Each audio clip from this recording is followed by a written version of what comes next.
believe. Look at us now. Tip to Ooh, Jesus. Shout out to Morning Kombat. Do you want a margarita? Yes! My God! Shout out to us doing what we love. But it's time to bang. We'll put the ratchet to the side of your face like a cell phone. What's up, everybody? It is Friday, the 21st of 2025, and it's time for Morning Kombat. Hello, everyone. I am merely one half of your hosting duo. I join you from the capital of Estados Unidos right here in Washington, D.C., joined by this gentleman over there. Look at this pale, pasty bastard. He's the king of Connecticut, though. It's Brian Campbell. What's up, BC? Luke, wow, what a time to be alive. Great to be back on this show for this Friday morning. True or false, our rundown, because of the headlines this week and the events going on, was so loaded that we couldn't even fit in room for a segment on Steve Bannon's Nazi salute yesterday. I mean, wow. Yeah, right? you know what? Hey, it turns out a lot of people in the Trump administration have autism. I didn't know this. Apparently that's what it is. Kind of funny. Wow. Anyway, what a time to be. That's what they claim he's combat. doing it for. Anyway. Did you see, by the way, breaking news from boxingscene.com just before we start here? We're all excited, of course, for the biggest fight card of all time, the last crescendo on DAZN on Saturday, but they're moving the event from a 25,000 seat arena to a 6,000 seat one. That is We're going to break down the card in detail. And BC, even with the changes, the card is still pretty great. Oh, I don't know. It's still an A-, dude. Anyone that's trying to downgrade it more than that, it's like it's still a dream. But I don't know if it's like the best card ever, but it's obviously still very, very good. However, it just goes to show, listen, he who pays the piper calls the tune. If Saudi's footing the bill, they get to put the fights wherever they want. And that's just, I guess, the way that this goes. But it's just hard to deny that the atmosphere there and continuously is just really never all that great. Even at the Emirates, whether it's Dubai or Abu Dhabi, it just feels like UFC or even PFL. It feels like it's just a lot better. So I guess it's better that it'll be a little bit more intimate in the sense that it'll be a livelier crowd. Sure. But dude, these fights deserve a gigantic audience. Putting them in Saudi just sometimes, mostly for a live event anyway, just doesn't get that. Yeah, I mean, you could put that fight on the moon and we'd still be watching and getting excited about it. But yeah, wow. Indeed. All right, let's set the table here if we can. As you indicated, there is so much to do today. First on the docket, we had that slate of insane UFC announcements related to the featherweight division, UFC 314, UFC 315, UFC London. We're going to get to all of that. Plus, as we just indicated, how about the boxing card this weekend? Just a phenomenal card. Even with all the changes and all the craziness, there's still a lot to like on that one. And then how can we forget, BC? You still got the, what do you want to say? The tiramisu, the flan, the tres leches to the rest of the meal, which of course is going to be Henry Cejudo taking on Song Yadong at UFC Seattle. And then there'll be some other little gems on that card. We'll get to all of that. So thumbs up if you're watching. Hit subscribe if you haven't. Here are our socials. And you can follow us on all the different ones, including but not limited to also our YouTube channels, The Brian Campbell Experience for that gentleman, and then just Luke Thomas for me. BC, before we go any further, I know I have to ask, and I'm prying, so I do apologize in advance. Can we get an update on Mr. October, Sir Reggie Jackson? Yes, thank you for everyone that has shown love and support and care, including everybody in the live ramble on the BCX yesterday. But my favorite cat, and yours, is hanging in there. He's fighting the good fight. He had a doctor's appointment 2 days ago that has cleared him for a possibility of surgery next Wednesday. He has to go get a chest x-ray. As long as he passes that and that pneumonia has cleared all the way, he can immediately get put under for the much needed dental surgery. He may have permanent floppy tongue hanging out of his mouth, but I'll take that over the opposite. And my guy's fighting. There's been some rough days in the process, Luke. You know the ups and downs that the animals produce when they are very ill, but this guy is driven is driven by selfishness and spite, and he's going to be back in our lives quickly. I know it. I'm very happy to hear that. Really happy to hear that.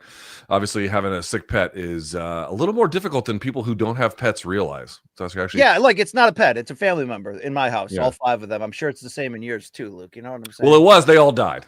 So Okay, I'm really sorry to bring that back up, but by the way, I have to shout out they're all gone. friend of the program, animal lover, Average Joe Art has been a daily rock in a lot of ways, reaching out to me. I appreciate that guy a lot. So shout out. BC, I need your expertise here. Okay, so we have 10 calories for the whole can. Nevertheless, though, I need you to grade and rate the energy drink I'm about to consume. Oh, give boy. me the Brian Campbell. I got watermelon Jolly Rancher C4. What do you think? Give me a rating. I just saw a study on Instagram yesterday that every can of Coke you drink takes 12 minutes off the end of your life, and they can scientifically prove this. I'm sure you're going to lose at least 3 months with that 4 can of Starburst explosives, but I'd be intrigued to try the flavor despite what it would do to my insides. Let's see. Let me give you a taste here. Ready? It's got to be better than that pink monster you've been rolling around with. Wow. It actually does taste like Jolly Rancher. Yeah. Wow. Yeah. BC, if I may, please. Monday's show, my audio was not the best and my connection was not the best. So let me just first apologize to, I already told you how regretful I feel, and Long Island Luke and everybody else. To the audience, I apologize for that as well. Didn't go as planned. But BC, do you remember how I had to take a dump in the middle of the show, which also just added more insult to injury at that point? Yes, I do. Can I just tell you, there's actually a bit of a funny story to that, which is that whole weekend, I hadn't really taken a dump at all. And then that morning before the show, I took 3 of them. All 3 of them. Right. This is too much info. Hold on. There is a point to this. There is a point. I promise. I'll keep it as brief as I can. All 3 of them gigantic. And I thought, okay, great. I feel great for the show. This will go great. 30 minutes in, I got hit with the shit attack. 30 minutes in. And I thought, well, the audio sucks. I can't fuck this up anymore. I just got to push through. And then an hour passed and I'm like, okay, I'm about to shit my pants. Okay. It's not, I'm not going to make it. I'm not going to make it to the end of the run. So then I had to message you when DMs from Donks was on, if I could go. Let me just tell you that number 4 that day was a Joseph A. Bank size nuclear bomb. Poor Tuki. Okay. I think she just took a year off of the end of her life being in the same room with that. Right? Dude, I'm telling you, I almost wanted to laugh about it, but I couldn't in the moment because I had fucked up the show. But wow, brother. Wow. It was an absolute cleansing from top to bottom. And I do mean that literally. Well, you do have to wonder, drinking that energy drinks mixed with lighter fluid, that it probably just slowly chips away at all your inner organs, and that's what you're actually crapping out at the end of the day, Luke. But that's fine. It's great. Listen, we're all gonna die, and mine might be sooner than others, but you might as well die on camera like a real man, and document this for the rest of us. That's great. Hey, listen, I didn't die taking a dump in a Joseph A. Bank, which is right up there. That's one of the worst ways to die. If they found you in the commode in a Joseph A. Bank, that would be truly up there. So I didn't die there. And so I feel like that's a good thing. So apologies to you, apologies to the production staff, and apologies to the audience. Just wasn't my day that day, but today's going to be great. I've put us through some interesting episodes on the road, including in Puerto Rico, Luke, a few times with bags of eggs and barely any Wi-Fi. Who knew how good we had it when I had all those bags of eggs? You remember back in the day in Puerto Rico? You're a sick person, and I hope saved you have them. I could have been selling them on the street right now. I could have been flipping them for a lot of money. Like Elvis, I also hope you die on the toilet. You know what I'm saying? I really. All right. Very quickly, Long Island Luke, how are you doing, my friend? I'm doing good, guys. I got Ruby here showing solidarity for Reggie Jackson. Thank you. Being extra annoying this morning, but no buttholes, Ruby. Okay, yeah, please. no buttholes. Family show. Long Island Luke, I'm loving the Lloyd Christmas haircut. You understand that? Yeah, of course. Big Dumb and Dumber fan myself.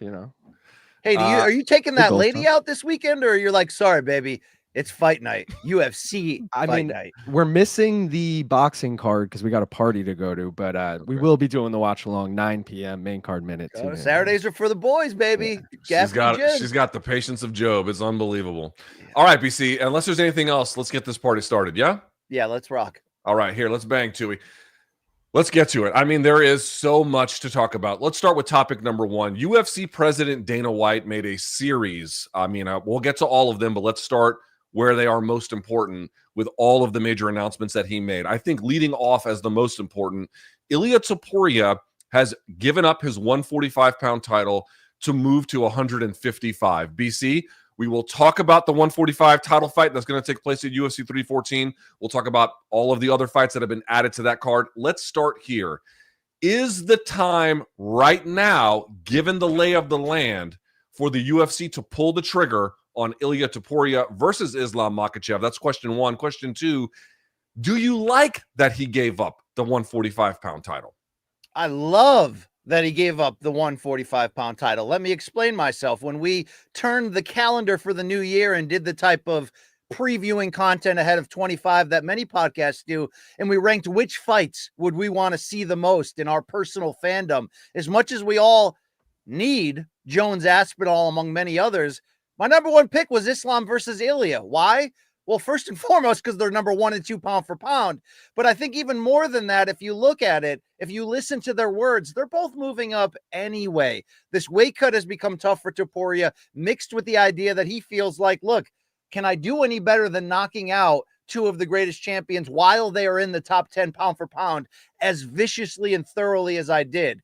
He couldn't. So the reason why I love that that he gave up the belt or was stripped, either or in this case, whichever way it worked out, I'm not sure, is ultimately because that removes the type of thing, the asterisk, that makes people like Jed Meshew II lose his mind in a poor man's Luke Thomas rant on Below the Links Beneath the Belt a couple weeks ago. Because people don't want to go in this direction of every time somebody gets hot, they win a championship, their next statement is either, let me box Canelo or let me go and become a 2-division champion. In this case, I think Topuria is a special talent. He rocketed it up the charts, number 2 pound for pound on my list, the reigning fighter of the year. He wants to prove himself in terms of how great he can be. And because we know that he wants to move up anyway, and because we know that Makhachev is headed for welterweight or middleweight sooner than later to capitalize on what's left of his own prime, and maybe to make room for Usman Nurmagomedov.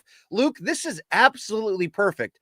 Whether the UFC ultimately decides that you make Islam versus Ilia later this year and truly make it a super fight, which it is, an active super fight between two guys on the top of the world in this sport, or if they make Topuria feel himself out first at 155, whether that's Dustin Poirier or insert Conor McGregor, insert any name you want, I'm here for it. Because at the end of the day, Luke, it is about entertainment. But I think even more than that, when you have a window to make number 1 versus 2 pound for pound, the two best fighters right now, you make that. I don't think it's going to screw up the other divisions. I don't love that Volkanovski's getting a title shot off of 2 knockout losses and 3 defeats in 4 fights, but that is a separate topic. What your boy Topuria is doing, you had to remove the belt to do this. Okay, let's see what he's got at 155. How could you not be excited or potentially entertained at this fight taking place? I mean, I would say, I generally agree with the broad strokes, but I don't share your emotional state about it, which is, I agree, it's certainly better that he dropped the belt to, if you're going to move up, and we're not going to do this back and forth nonsense, because obviously in order to hold 2 belts, you'd have to compete probably at a bare minimum 4 times a year, changing weight classes. It's simply not doable. So if you're going to make the move, it has to be complete, and it doesn't leave the division in limbo, whereas John Jones has just absolutely held the entire thing hostage for as long as he's been up at heavyweight, essentially, right? Very, very different scenario. So in that sense, I appreciate it. And I also share your enthusiasm, BC, that at 155, is Ilia Topuria really going to be in bad fights? Like, what are we even talking about here? It's a silly thing to say.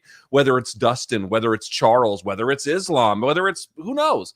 It doesn't really matter. All of them are going to be bangers, and for that reason, I'm pretty excited about it. On the other hand, BC, this is where I think we part ways a little bit.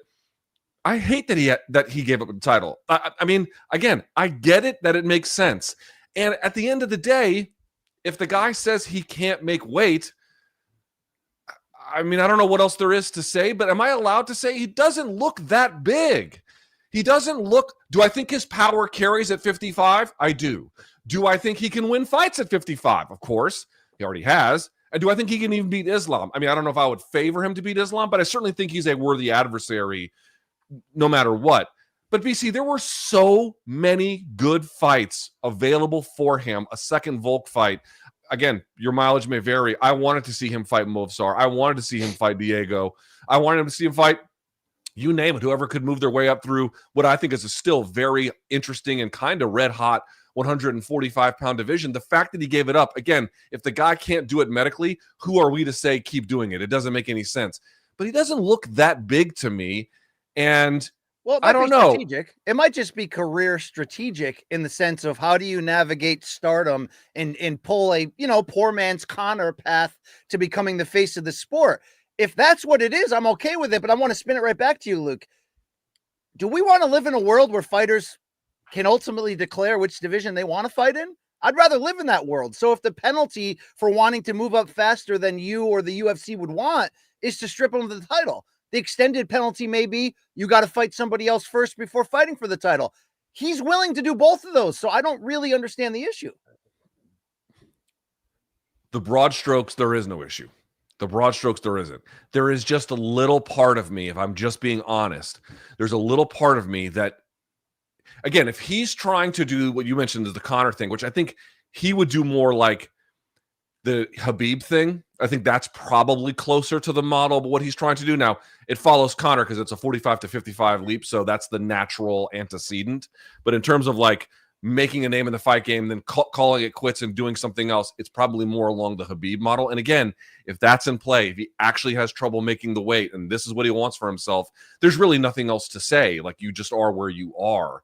But there is a part of me that feels like he's kind of an undersized 55er, and these bigger 55ers, these are dudes who walk around close to or even sometimes above 200 pounds. He does not look like that kind. I think he gets up to the low 180s.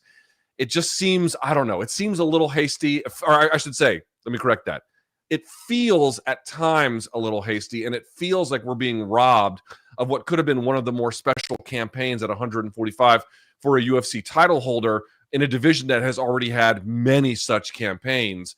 Nevertheless, I do grant that at 55, there's a lot of opportunity.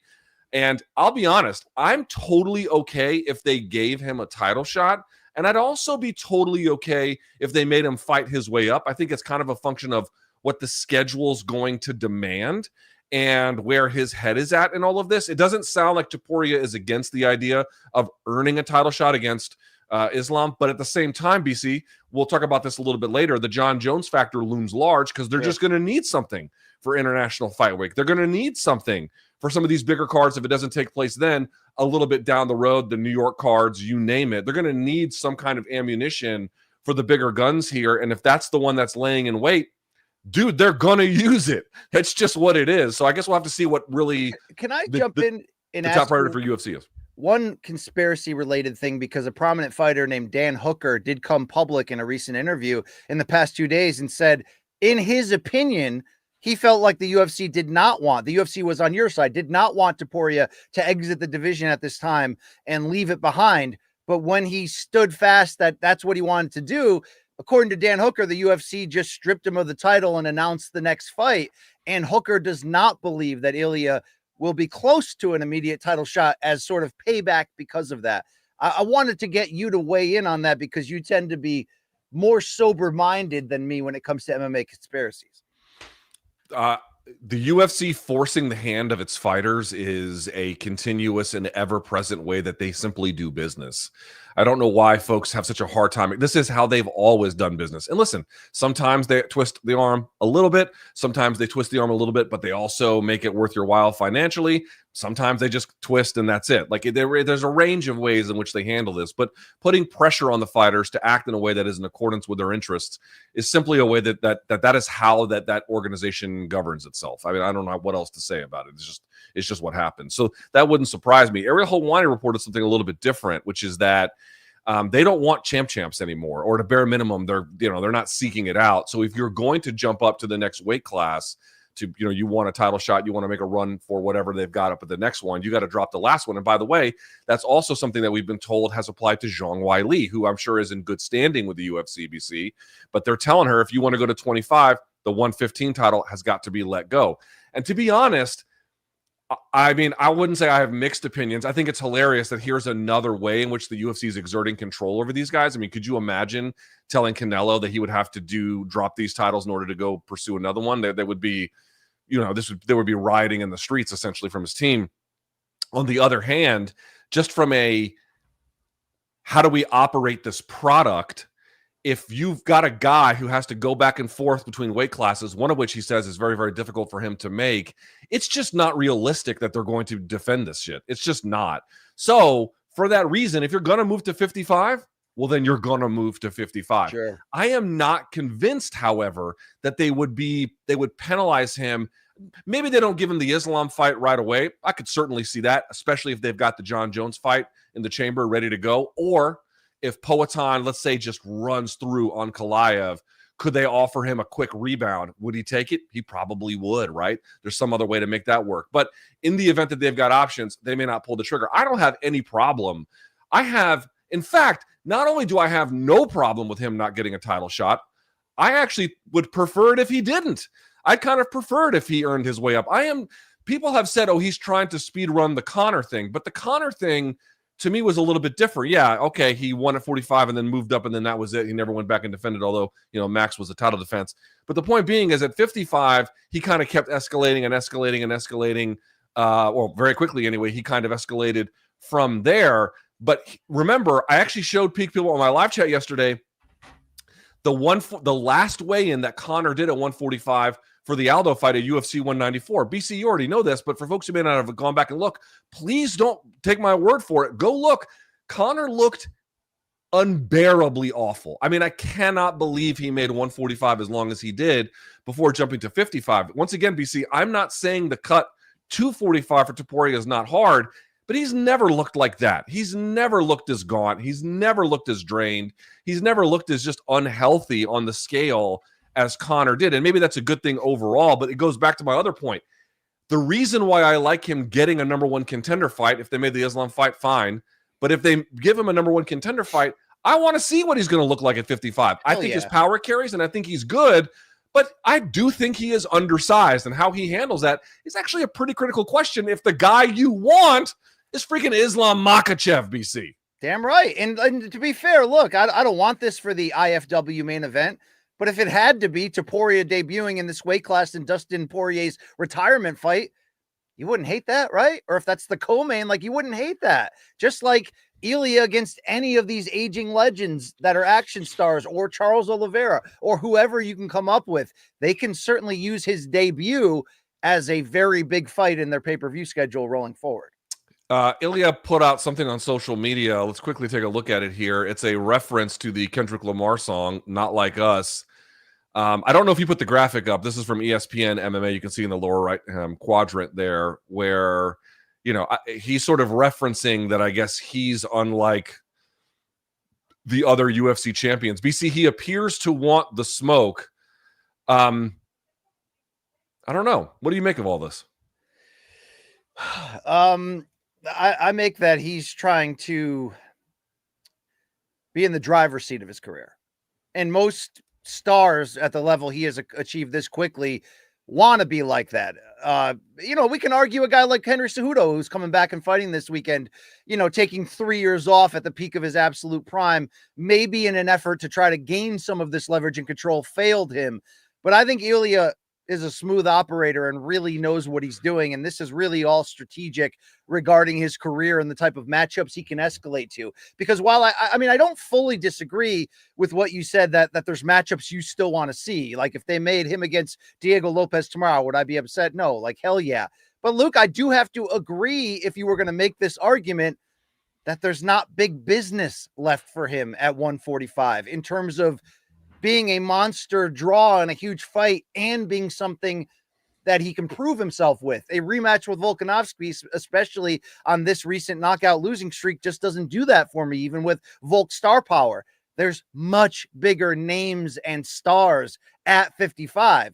I mean, what if he ends up fighting Paddy in some huge pay-per-view or something? Like, you know what I mean, Luke? I just feel like he is very smart and ahead of the game on figuring out a path that is going to lead him to the most money, the most critical reception and the biggest level of stardom. And this is all part of that. And it's up to the UFC to either partner with him and assist in that, or even if they force him into some corners, I think he's good enough to fight his way out of these corners and win these test fights he will need before getting in there with Islam, if that's the way they go. I'll also say this. I mean, I don't think this is in any way controversial, but it's worth saying out loud. Obviously Conor or John Jones are going to be the most popular fighters on the roster, right? I mean, Conor's not really active. Jones is semi-active. But they've got big names, and okay, fair. But among like actually active fighters, probably Poatan is your biggest star right now. I think that's the case. And listen, we're talking about a snapshot in time. If he beats Ankalaev, this only raises. If he gets a John Jones fight, that only raises. But if he loses the Ankalaev fight, it's a whole thing. It's very, very context dependent. But BC, I'm not going to say if. Obviously, these are big ifs. But if Ilia Topuria gets the Islam Makhachev fight, and if he wins it, particularly if it's authoritative, he's going to be the biggest star in the sport. You can No doubt. You beat the doubt. And that's really, again, this is why the broad strokes about your understanding of the situation, I basically agree with. I don't even know how you can argue with it, aside from just having some feelings of, I really wanted something that I guess is just not available anymore. But if he beats, this is why 55 is so attractive to him.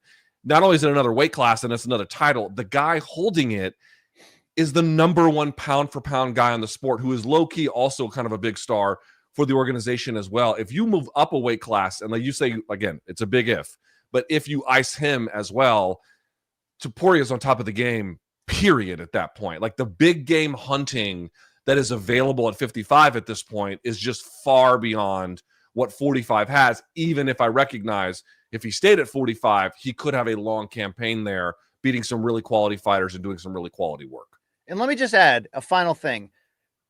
It's like, if you're a coach, do you coach everybody the same way? No. Stars get handled different ways. If you're at a job and somebody's really talented, but they're lazy, will they get more chances than others? Yes. I would not be this into this move and this idea if Topuria didn't have the breakout face of the franchise star potential that he's building, mixed with the fact that he's #2 pound for pound and could end up being the best fighter in the world. If it was a champion in a different division with less marketability, I wouldn't support this as much. But if you're the UFC, how could you not support it when this guy could literally be the reason that you do massive events in Spain, Italy, and other parts of Europe and moving forward? This is that ticket for that expansion. So just like Wei Li in China and DDP in South Africa, they're building these, we always say we don't have stars. They're not properly ready to reload for the next generation. This guy's ready. Give him the chance to be that star. All right. So with that, let's move to the next part of this, BC, which is, of course, the UFC 314 announcement. It will be headlined a Miami show. But by the way, Miami turning into a real fight capital here. Can you hit that? Why, though? Why? Because some people have said it's politically motivated, meaning that we know when they go to Abu Dhabi, we're going to get their best matchmaking. It used to be MSG. There used to be majors. Why is Miami suddenly getting this treatment? I love it, but why? Well, I mean, there could be something to be said for the fact that Governors Greg Abbott and Governor Ron DeSantis, respectively, of Texas and Florida, were open during COVID or even, pandemic era events that they wanted to hold. In particular, Florida. Obviously, Florida was the first at Jacksonville, that unfortunate beating that Tony Ferguson took with Justin Gaethje. Yes, I do think there is something to be said for that. Certainly that, we're going to put our business in a place that was accommodating to us at a time of need. Okay. At the same time, like, there is, BC, this too, there is fucking rageous money in Miami. Yeah. And Miami is a very showy culture anyway. If you've ever been to Miami, you cannot believe the number of luxury cars on the street, like 90% of which are just rented for show, but they're there. It's a place that's like designed to be able to pull huge gate numbers, at least currently, right? So as long as, like, they're not doing a favor to Florida, they're making money. Yeah. You know what I mean? And Miami has a ton of it. I think it's more really just the latter than the former, to be honest with you. But okay. UFC 314, Alexander Volkanovski is back. He'll be taking on Diego Lopez for the vacant 145 title. BC, how good are Volk's chances at recapturing the belt? I mean, I'm certainly not feeling that they're high, given that he's 36 years old. He's lost 3 of 4, and he's coming off back-to-back knockout losses. Obviously, there's some level of wiggle room and asterisk play in that when you consider the head kick loss to Islam was him moving up in weight on short notice. We've been through this a million times. And then maybe he rushed back and took the Topuria fight too soon, or maybe Topuria is just a next level phenom for the future. I get why he's in this fight. I'm not going to pick it outside my street. He's the star power in this matchup that allows this division, losing Topuria, to keep going and keep putting their best face forward. And if Diego Lopes is the real deal, then nobody better to stamp that approval on him critically than have him go through Volkanovski, one of the greatest fighters in the history of the sport. He's so great, Luke, Volkanovski, historically, his body of work, that if you knew the future and you told me he does a Shevchenko, right, from the third Grasso fight and turns it back and wins a close fight and reestablishes himself a 2-time champion in this division, he's of that ilk. But I do have some serious doubts. I think Diego Lopes is red hot. This is the right time for him to get into this title fight. And I know it's happened before where people get title shots coming off of even consecutive losses. Remember Holly Holm at featherweight when Cyborg wasn't ready, but that itself was a weird scenario. Jose Aldo coming off of 1 loss, but it was close. I don't know, Luke. I don't love this. But if the alternative was Evloev versus Diego Lopes, you're not putting that in the main event. So I get it, but I'm cautious and skeptical that Volk's going to be able to dial it back one more time. I think this is a great fight. I think it was the right fight to make. We'll talk about some of the alternatives here in just a second, but I personally think it's the right fight to make. I think Diego Lopes certainly had a case for being #1 contender. But BC, I'm going to say this. I feel like, and Long Island Luke, let me pull Long Island Luke in here. Long Island Luke, let me pitch something to you. I saw the early odds. I don't know what our friends at DraftKings have on this one, but I saw in most places Volk was a very modest favorite, which I feel like is very fair. Listen, skill for skill, Long Island Luke, there's no question in my mind Volkanovski has been better and is better. But he's had his chin tapped badly in the last 2 fights. He's been dropped in multiple fights before that. And while not as technically proficient and I think strategically, complex as what Volkanovski can do, he flurries, he's quick, he's got offense everywhere, he takes risks, and against a guy this kind of old and battered, that's as legit a threat as they come right now. True or false? Honestly, I think those odds should be flip-flopped. I feel like Volk should be a slight dog, +110, +115, something like that. Because I honestly want to jump on Diego at plus money right now on that. That sounds like a good bet. And I love Volk, so it'd be hard for me to take that bet. So I hope they flip-flop. But I think that's about accurate. No one should be bigger than like a -150 in that fight. Yeah, and thank you. I appreciate it. And then also, BC, just getting back to the sort of standard themes of the show, if Volkanovski ends up winning this title, not only does he become a 2-time champ, which itself is quite important, he'd be the first person 55 and down to win a UFC title over the age of 35. That's not been done before. So, this is a great headlining fight. It's a huge test. And there's simply no question in my mind Volkanovski has the skills to pass it. But I'm sorry, I think people overlooking now that you're this old and that you've been through this much damage, and you've in previous fights, even before you incurred this damage, you got dropped against Chad Mendez, you got dropped against Brian Ortega. I can go on down the list. I actually think that this one, for it being 5 rounds, is extra dangerous against a guy like Diego Lopes. Not a question in my mind. Did you weigh in on specifically, outside of the star factor, are you okay with him being in this fight? And I say that because when Conor McGregor knocked out Jose Aldo, but then never returned to the division, I wasn't against Jose Aldo then fighting for the interim belt against Frankie Edgar in a rematch and then continuing on as champion. I justified it by saying, look, Aldo deserved an immediate rematch if anyone ever did after the title reign he had and the way in which he lost that in 13 seconds on the first big punch.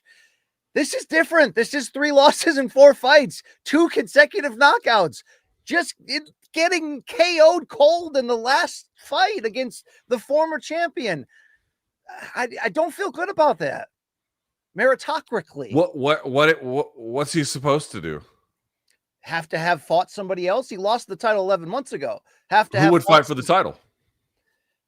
I get the my inability to answer that question is the reason why he's in this fight. But I'm asking you if that's a good enough reason to justify it in your eyes as a fan and journalist.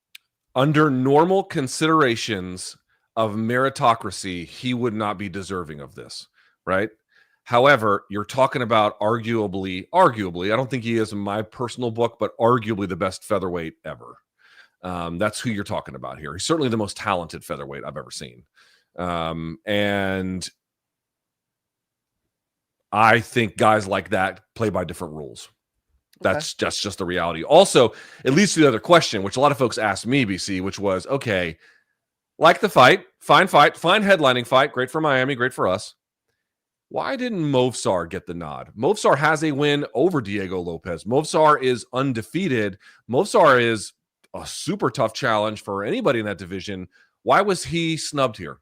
Because they needed a main event. In my opinion, if they already had a main event aligned for this card, and if this didn't happen as abruptly as it appeared that it did, I think they could have made Movsar versus Diego as a co-main event vacant title, on the line after Topuria moved up.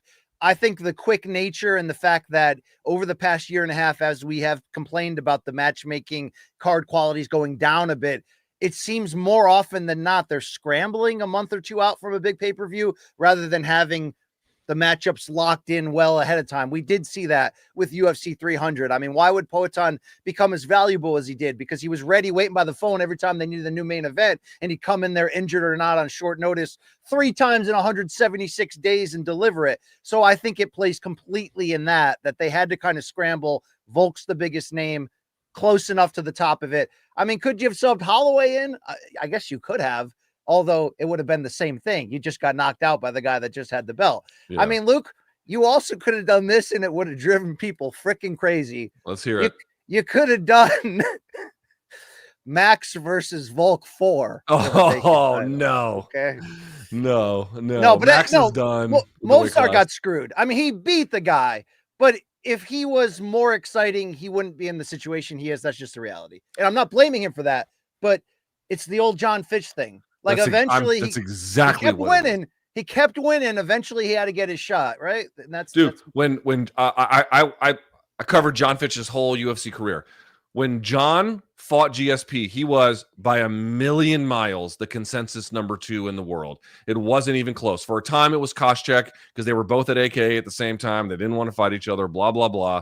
And in the end, John Fitch, by the time he fought for a UFC title, there was no question who the number 2 guy in the world was. It was him. And that fight was actually, at least on paper, really exciting because you were like, wow, it's number 1 versus number 2 in the world. How often do you get that? That's pretty great. And then he got scrubbed and never got a title shot again. That is Movsar's future. He is probably going to barely ever get a title shot. And if he doesn't win the first time, it'll be the last title shot he gets in the UFC. His style is not appreciated by the matchmakers. You can like that fact or you can hate that fact. We've been over these debates a million times, but it's simply where he is. Also, BC, another reason why Volkanovski got this nod among every other one is you mentioned, well, they could have done Movsar versus Diego Lopes, and I know you indicated that would have been a co-main, but who would they would have put on the main there? It wouldn't have been a great choice. The point I'm trying to make is Volk is a guy you can slot into headlining roles and not tank on pay-per-view. I don't know how well it's going to do, but it's not going to take.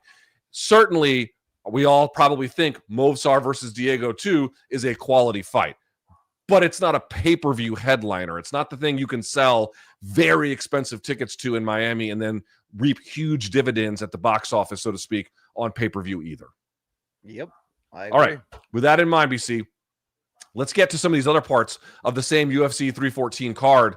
BC, Michael Chandler versus Paddy Pimblett will co-main this card in a 5-rounder at lightweight. Is this good matchmaking from the UFC to, well, let me ask you, grade the matchmaking here, both for Paddy as well as for Chandler, and give me your early inkling about which way you're leaning. I think it's A matchmaking for both. And I realize for other people that they don't love this because they see something that I predicted was available to the UFC after Paddy's last win. There is a path to the title for Paddy without having to be an elite contemporary because there are so many lingering all-time great action names still here. The Gaethjes, the Poiriers, the Chandlers, and he's getting one of them. I love this for Chandler despite him having so many more losses than wins in this fantastically fun UFC run, because it really gives him the chance to revive himself against a guy who's good to very good in Paddy. But I think any opponent is going to look at him and go, okay, I think I can do some things against him. So I think it's perfect. It's a younger fighter with a big brand for Chandler to go against, make a lot of money. And I think for Paddy, Luke, this is the path. And it is based upon marketability and commercial liking and all that. I mean, of course it is, right? We don't know if Paddy's for real. There's been a few stumbles along the way on this path to get to this point. He looks good lately, but I mean, like I said, imagine if it ends up being Ilia versus Paddy for the title in 2 fights. It's very possible. I actually really love this fight, first and foremost, Luke, and you can respond, because I don't know who's going to win. And it's a creative one in that regard. It's similar to 2 fights ago when I thought Conor should have been fighting Paddy Pimblett straight up, because it was just like, you actually don't really know what's going to happen. And we do have odds from DraftKings that Long Island Luke just sent us, plus 100 Chandler, minus 120 Pimblett. Luke, I love this. Tell me what you feel. I love it, but I want to play some audio, if we can, from Michael Chandler to tell you how he is feeling about this matchup and Paddy in particular. After the last fight, one of the most disappointing losses of my career, I wanted to get right back on the horse, get right back in the octagon. So here we go. I like the matchup. Love the matchup, actually. I respect Paddy. I think Paddy's a skilled fighter. I think he's still got a bright future, but I think he's going to run into a buzzsaw named Michael Chandler on April 12th. And as always, I will be the most entertaining guy that steps inside the octagon that night. I will have everybody on their feet. I will have everybody on the edge of their seat. And typical Chandler fashion, we're going out there with one goal in mind, and that's to separate our opponent from consciousness. So, can't wait. We head into training camp today, and for the next 8 weeks, we're going to be getting after it. Thank you guys for being with me on this journey. God bless. I'll see you at the top. See you at the top, BC. I have to say, our friends at DK, as you mentioned, I believe Chandler plus 100, Pimblett minus 120. I think the odds are right on the money. Dude, I freaking love this matchup, because here's the reality. Paddy Pimblett is definitely better than I thought he would be. I still don't think he's all that great necessarily, but I'd just be lying if I said he didn't exceed my expectations. He did. He absolutely has. And his work from the back is especially good. Like, he's really actually very, very deadly there. So that part is interesting. Dude, Michael Chandler, we have seen him give up his back multiple times. It has caused him problems multiple times. At the same time, Paddy is very hittable. Michael Chandler fucking throws the absolute dogs when he's out there. This is fantastic matchmaking, a phenomenal addition to the card. The only part for me, BC, is the guy sat out basically 2 years of his career to get a Charles Oliveira rematch that he lost, and now he's fighting Paddy Pimblett in non-title co-mains. These are not small figures necessarily, but oh, Jesus, this guy gave up a lot for not much in return. I do feel bad for him in that regard. I do feel bad in that regard. And he's been everything the UFC would have wanted him to be and more, even with a lot of these losses in very close fights where he had moments he could win. But I'm glad that at the very least, and he's a very positive person, of course, that he's embracing the road he took and where he's at and is just trying to go for it. And what could be better than a younger fighter who's unproven with a huge name? It's perfect for him. I would like him to keep his eyes on the road more when he's driving, and also would like to wish him a happy Black History Month as well, which is, perfect timing. So, there you go. Yeah. Remember the first time UFC tried to do a Black History Month thing, and they were like, the first guy we're going to talk to is it's a white guy. It's going to be great. BC, in the interest of time, there's more I'd like to get into in this one. I think, by the way, Pimblett beats Michael Chandler. It's going to be great for his career. I mean, there's simply no denying. Obviously, the winner here gets a lot. I mean, the matchmaking here is perfect. The one that's kind of interesting to me is the third fight down on this card, BC, which is, holy crap, Patricio Pitbull, the best fighter in Bellator history. We did a full resume review of him on Morning Kombat, has had one of the most remarkable MMA careers outside of the UFC. Well, that is now finished. He will be on this card, and he's taking on Yair Rodriguez. Now, what's interesting, BC, is you sent me something earlier today suggesting that the UFC kind of twisted Yair's arm to take it. What did you send me? Yeah, it was an interview that Patricio Pitbull did with MMA Junkie immediately after the fight was announced by Dana, 2 nights ago, late night. And he ultimately said that he gave his history of being called by the UFC. He's been talking to the UFC going back to like the beginning of last year. He claims he accepted a fight with Aljo. Aljo pulled out. He claimed he accepted a fight against Yair. Yair said no. But he said ultimately UFC called him back, asked him one more time about Yair. He accepted. And according to Pitbull, Yair said no. So then Dana called Pitbull and said, I'm going to announce the fight anyway. And you can fill in the blanks to pressure Yair into accepting it. And according to Pitbull, that's the reason why Yair ultimately accepted this absolutely badass all action fight that is like the gift from above, the special icing on top of this cake. But Luke, that's some heavy-handed bullshit, man. I mean, that's the kind of stuff we hate hearing of how they actually operate. I'm going to say it again. I'm not defending it as such. In fact, far from it. What I am trying to get folks to wrap their mind around is this is how the sausage is made. This is how fights get made. That's not a thing I think is awesome, but like, what are the mechanisms in place to deliver to the fans the cards that look like this?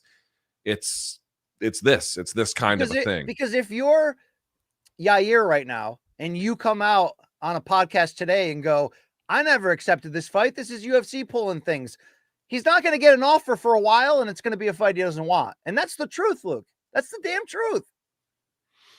Yeah, that is the truth. But BC, as it stands, however, the fight itself is freaking awesome. Here's my concern. Tell me what I'm missing. I love that they have different body types. I love that they are from different, like, obviously places in the MMA world. They're coming together. They're both action fighters. The problem is Pitbull is 37, and you're getting him what I think is post-prime. And I do think his last win, BC, you'll recall the Jeremy Kennedy fight, he looked much better than he had more recently, but he's also lost his last 2 out of 3. What am I missing about all of this? You're not missing anything. We're lucky being fans of him and realizing that he is in his own form a historically great fighter, right? Like the face of Bellator, one of the sneaky great Brazilian champions of all time who's lingered throughout and fought everybody he could. But you do need that stop in the UFC at the end of the journey, even if it's just for one fight. It does matter and mean something. We're getting him with still something left in the tank. So here's what I'm really trying to say. I don't think he's going to end up fighting for a world title. But I do think this is brilliant matchmaking to not only give us the Yair fight first, although to be fair, you could have picked any number of action opponents over multiple weight classes, and you're going to get what you're going to get. Instant combustibility. This is brilliant, in my opinion, putting this on the same card as Chandler. It's going to get Chandler and Pitbull talking about each other again. They hate each other. There's been a great long-time rivalry with Chandler and the members of the Pitbull gym, including Patricky, who he knocked out and pissed off Patricio, which led to them fighting and Patricio getting the early knockout.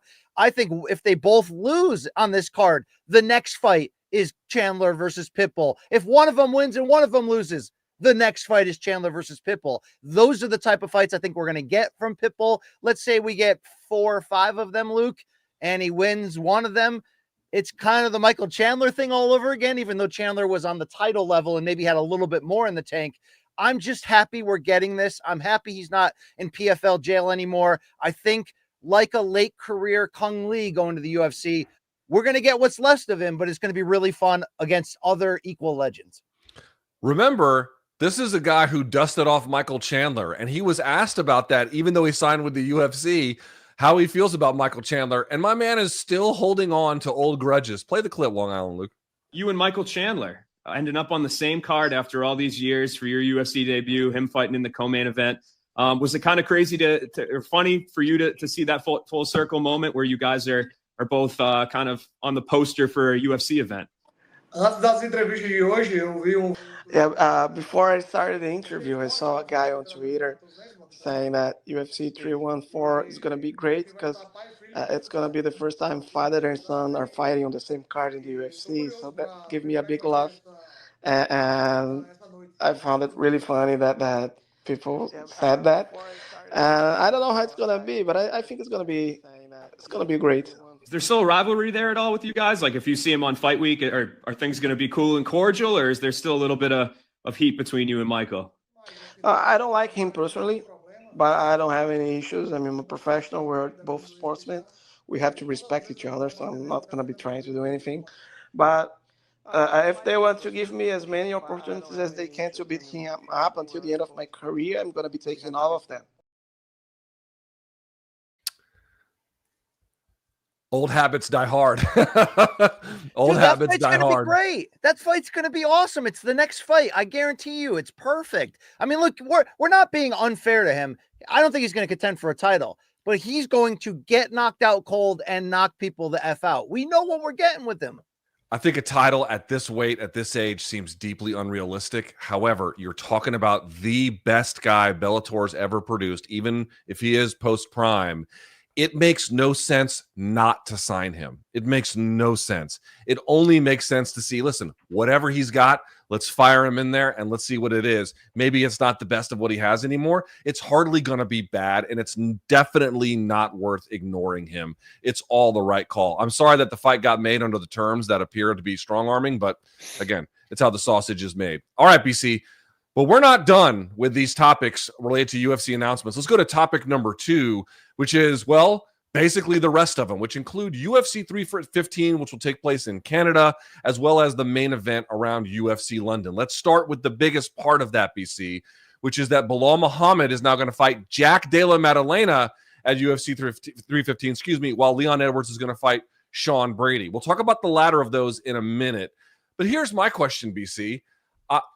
First of all, give me your reaction to that main event in Canada. And also, why didn't they just leave Jack Della Maddalena on the London card and then call up Joaquin Buckley to fight Belal Muhammad, who's basically right there, fresh matchup, and you didn't have to move anything around? It's a great question. I think you could have actually, even though he's coming off of a defeat, I think you could have called Ian Gary too. I really think you could have, right? Oh, and that shows the depth of this division. It may not have top end pay-per-view stars, but 1 through 15, this division's fire. So I guess it probably came down to who was available, who was in camp, all of that. We know that they got to call a bunch of people. Hunter Campbell's got to go in the front seat, Luke, outside and put a bunch of people on speakerphone and get it done. I love the fight ultimately. And I think this is actually really good news for Belal Muhammad, because I crapped on him for a long time. Thought he was a transitional champion, thought he was overachieving to get to this point, took advantage of a short camp, Gilbert Burns, blah, blah, blah. I was wrong. I now remember the name. And yet we still were like, yeah, but he's going to fight Shavkat next, and Edward Scissorhands going to slice through him. Only Shavkat looked kind of human against Gary. Andy's hurt and unavailable, and now you're giving him a JDM, who we all love, great fighter, fun fighter. Year layoff, did not look great against Gilbert until he needed to look great in the final minute with that knee, but up until then was out grappled. And what does Belal do great? So suddenly Belal's in a spot where he's finally healthy to get the title defense here. And I think he's in a fight that he can win. So it's definitely a hardcore fight, in my opinion, right? Like, it's not going to move pay-per-view blocks, but it's in a division that just needs to keep moving forward no matter who steps up. And this fight, yeah, this is more than good enough for me. So is Leon and Sean Brady, by the way. Great substitution there as well. Could this have been Leon? But then you're doing an immediate rematch. So I don't hate it, Luke. Tell me what's wrong about this. There's nothing wrong with it. It's just kind of interesting. So let's break it down here a little bit. First of all, throw up on the screen, if you can, Bong Island Luke, the statement from Shavkat Rakhmonov, who I did not mention off the top, was injured. Here's what he says, quote, "Big thanks to the UFC for offering me the shot at the belt first. Unfortunately, due to injury, I won't be ready for May. I'll be facing the winner later this year." Okay, fair enough. And by the way, put up the Belal Muhammad message about taking Leon's opponent. Let's see that very quickly. Dang, he says, I stole Leon's belt and his opponent. Dude, Belal Muhammad. I beat Paulie and I got his girl. And his belt. The Adrian Brunner thing? Yeah. Dude, like Belal, he does that. He does that a lot. You know what I mean? It's interesting. Here's what I think. I love both fights. We'll talk about the Sean Brady and Leon one in just a second. But on the side for Belal Muhammad, I think very highly of Jack Della Maddalena. I would have rather have seen him fight Leon first, if I can be honest, but I get that they're just trying to, patch up an unfortunate situation with Shavkat being out. So it's interesting for Belal because I think that's stylistically something of an advantageous matchup. It's kind of striker versus grappler, obviously. The thing that's interesting to me about Leon is, on the one hand, BC, he's now going from a guy who was almost entirely a striker to a guy who was almost entirely a grappler. So that has to be frustrating. However, he's been fighting nothing but wrestlers all this time. All the Kamaru Usman rematches and trilogies, the Colby Covington fight, Bilal Muhammad, and now this one. Like, this is like the 5th time in having almost as many fights as he's had to fight, BC, a wrestling-based kind of guy. So there's got to be some comfort there. And by the way, I like that matchup too. It's just, I don't know. Buckley seemed right there, usable. You didn't have to move everything else around, but it is what it is. We're happy for former Room Service Diaries guest Sean Brady, I think, to get a title shot just the same. But that's kind of how I feel about it all. Well, is this telling us something that we Wait, don't know Sean's yet? not getting a title shot. Sean's fighting. Sorry. Not a title shot, number 1 contender fight. I apologize. Well, presumably a number 1 contender fight. Because the two missing pieces here are Joaquin Buckley and Ian Gary. Is that the next fight? Should that be the next fight? Because my loins are jumping thinking about that fight. Wow, that's a great question. Ian Gary, and I love that fight.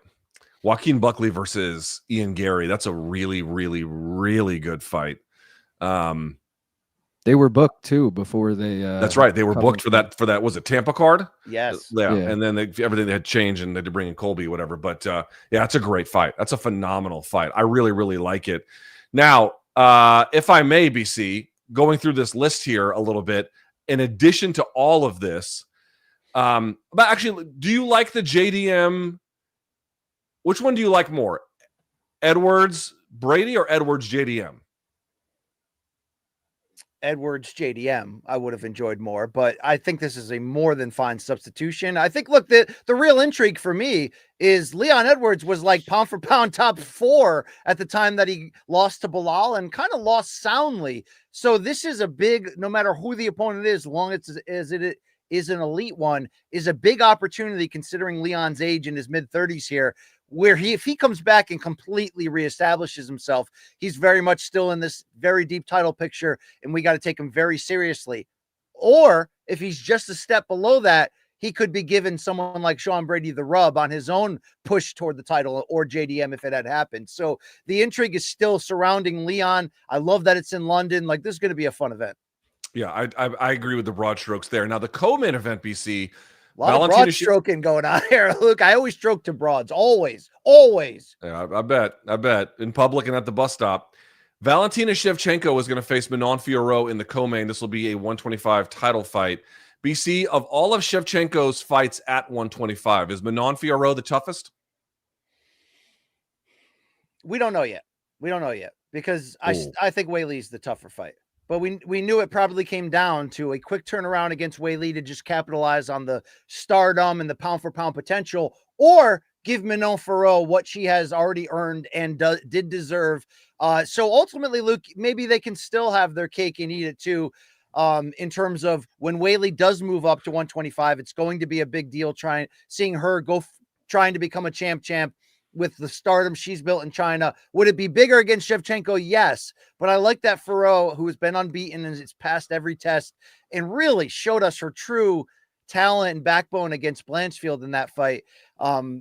Let's go here, Luke. No reason to nitpick this at all. This is the fight. And I don't know yet if it'll be more dangerous. I mean, Weili's a more well-rounded fighter for sure. And maybe a more dangerous finisher for sure.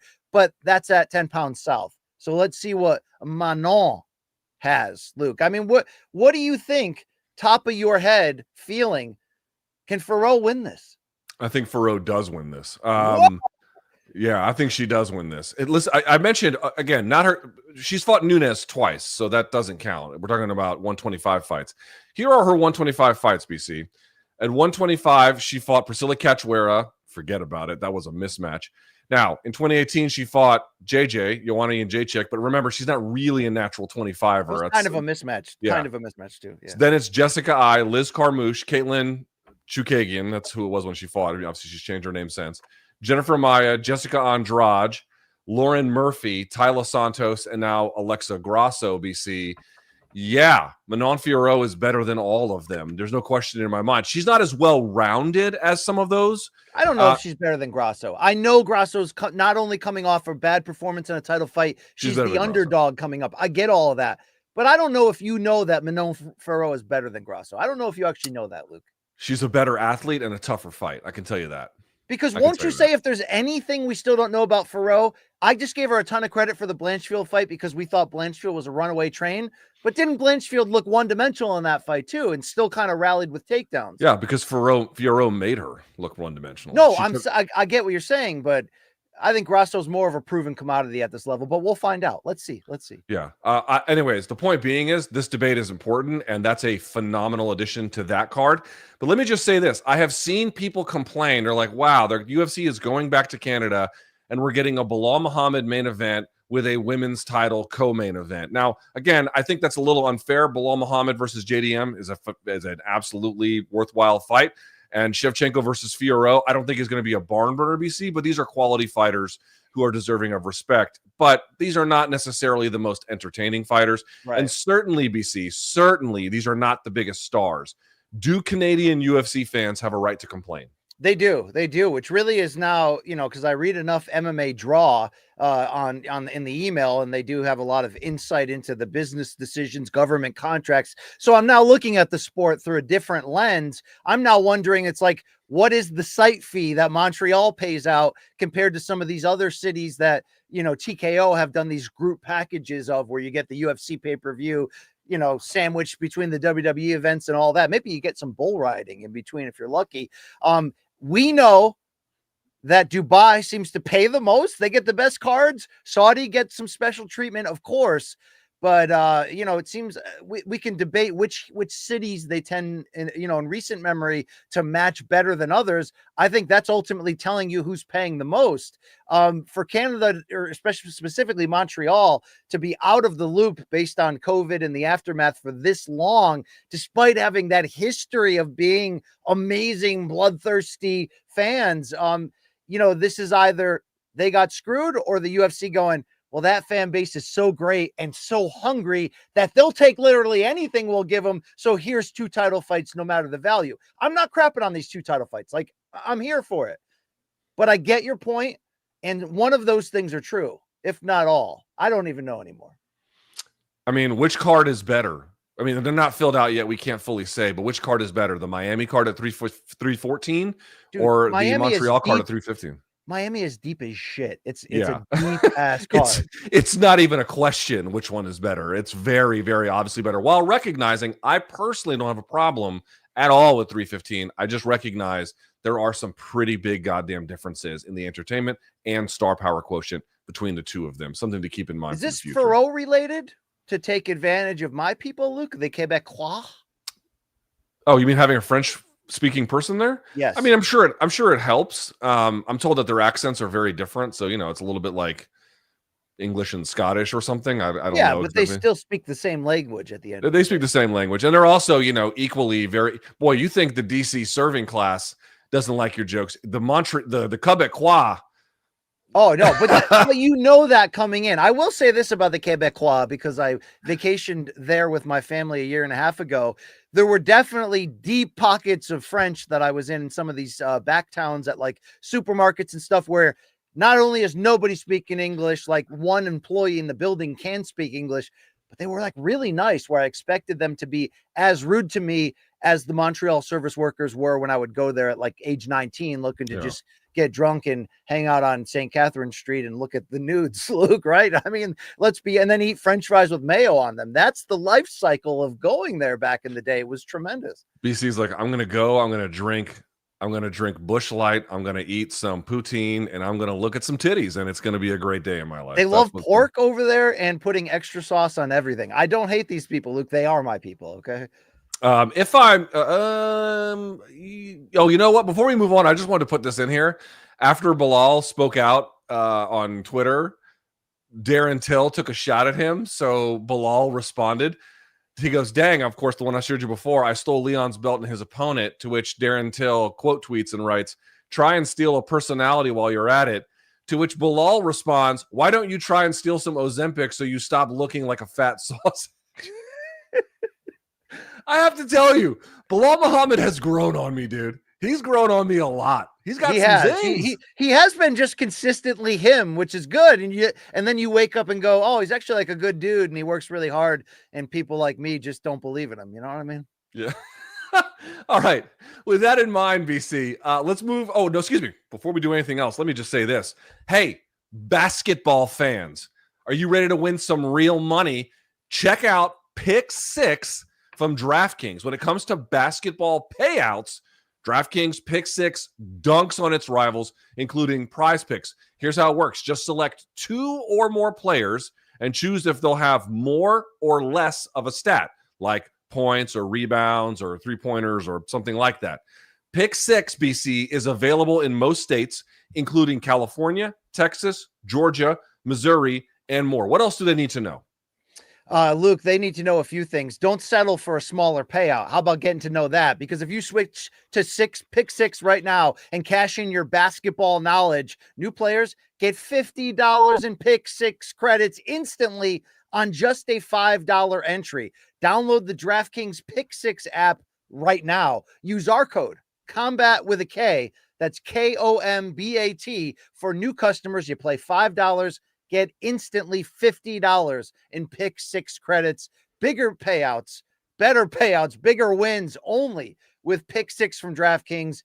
And remember, folks, the crown is yours. Yeah, dig it, right? Yeah. There it is. All right, if you look at the bottom, Bong Island Luke has put up a crawl. We're going to start putting up the weights for UFC Seattle. They've done the official, or the official weigh-ins are currently happening. And Dan Rayfield has reported on his Twitter account for boxing that both Beterbiev and Bivol have come in under the 175-pound limit.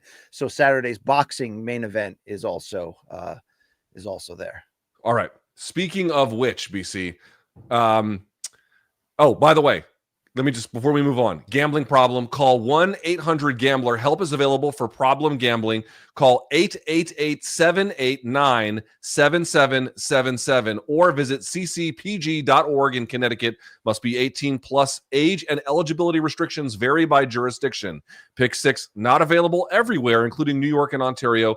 Void where prohibited. 1 per new customer. Bonus awarded as non-withdrawable Pick 6 credits that expire in 14 days. Limited time offer. See terms at Pick 6 on the DraftKings Sportsbook app. All right. If we can, BC. Oh, excuse me. See terms at pick6.draftkings.com/promos. Let me read that one more time. See the terms at pick6.draftkings.com/promos. That's promos with an S. All right. BC, let's turn our attention. We'll get to the UFC card at the end here, but we got to talk about this monster mega boxing card taking place tomorrow in Riyadh, Saudi Arabia. Now, we led off the show, BC, by telling the folks they're moving this from a 25,000 seater to just a 6,000 seater for the rematch between Artur Beterbiev and Dmitry Bivol. BC, before we even get to actually what I put on the rundown, let me just call an audible here to talk about this. Someone asked me, is there less hype for this one than there was for the original one, the first fight between these two? And the answer appears to be, at least stateside, yeah, there is. Now, That's not me saying that the quality isn't high or that I'm not excited. That's really irrelevant. But they're moving this from a 25,000 seat venue for one of the biggest rematches of the year for, again, a unification, the whole nine. It's already a unification, but, for all the marbles. They're putting in a 6,000 seater. There hasn't been a ton of buzz for this. What's happening here? A couple things. I mean, one of it is that Saudi effect. When you take really big fights out of the U.S. market, you're naturally going to get less of a buzz, less of casuals having the opportunity to hear about it, run into it on SportsCenter, on TV. We've been up and down the road talking about that.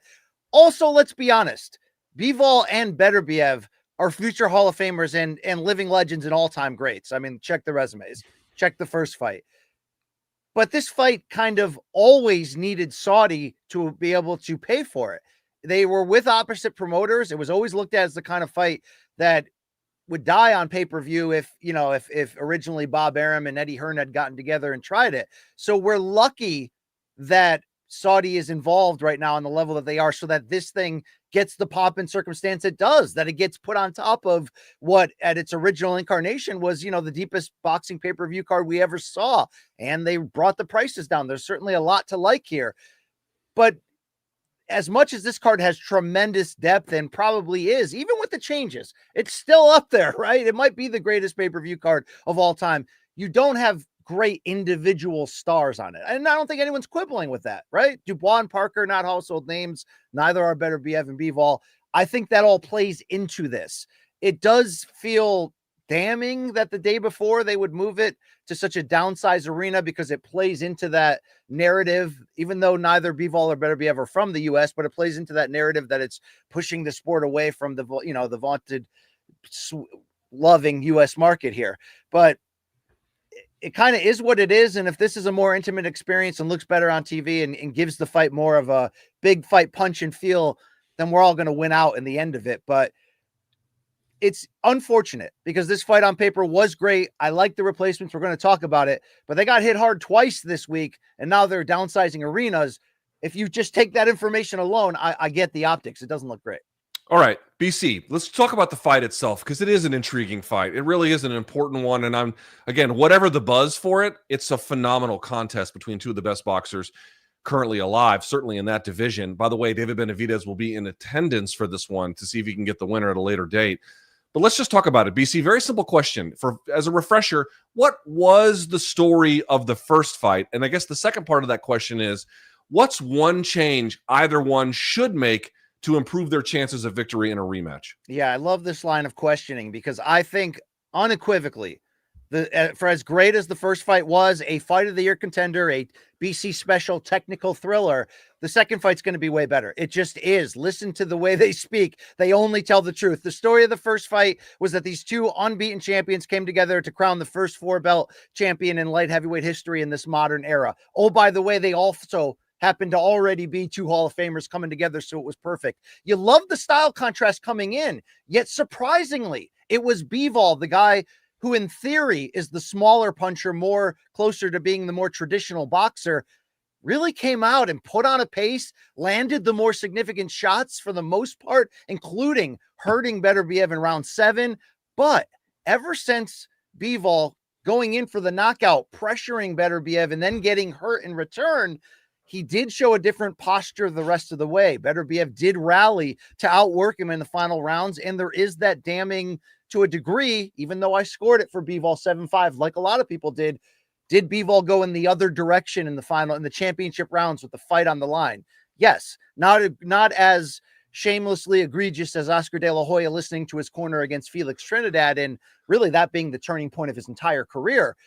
But like I said, it's still, I thought Bivol had done enough to win. But Luke, the real story of the first fight to me was, I think, certainly for Bivol, but I think for both of them. And I'm not trying to outwardly say these two aren't as great as we thought. That's not what I'm trying to get at. But I think both had such high esteem and respect for the other one coming into the fight. And if you listen to their quotes this week during fight week talking about that first fight, they both kind of found out halfway through that the other one was more hittable, or maybe that they were just better dance partners than they even thought. So I think that has left a feeling where Beterbiev feels like he has to come out and do more because everybody said he lost, even though they asked him about it this week. And he's like, I don't give a damn. I don't care. I don't listen to those people. And on the flip side, Bivol knows he probably won that fight in his heart. Most of the media scored it for him, but knows the thing that was missing was more pressure and maybe to really believe in his power more.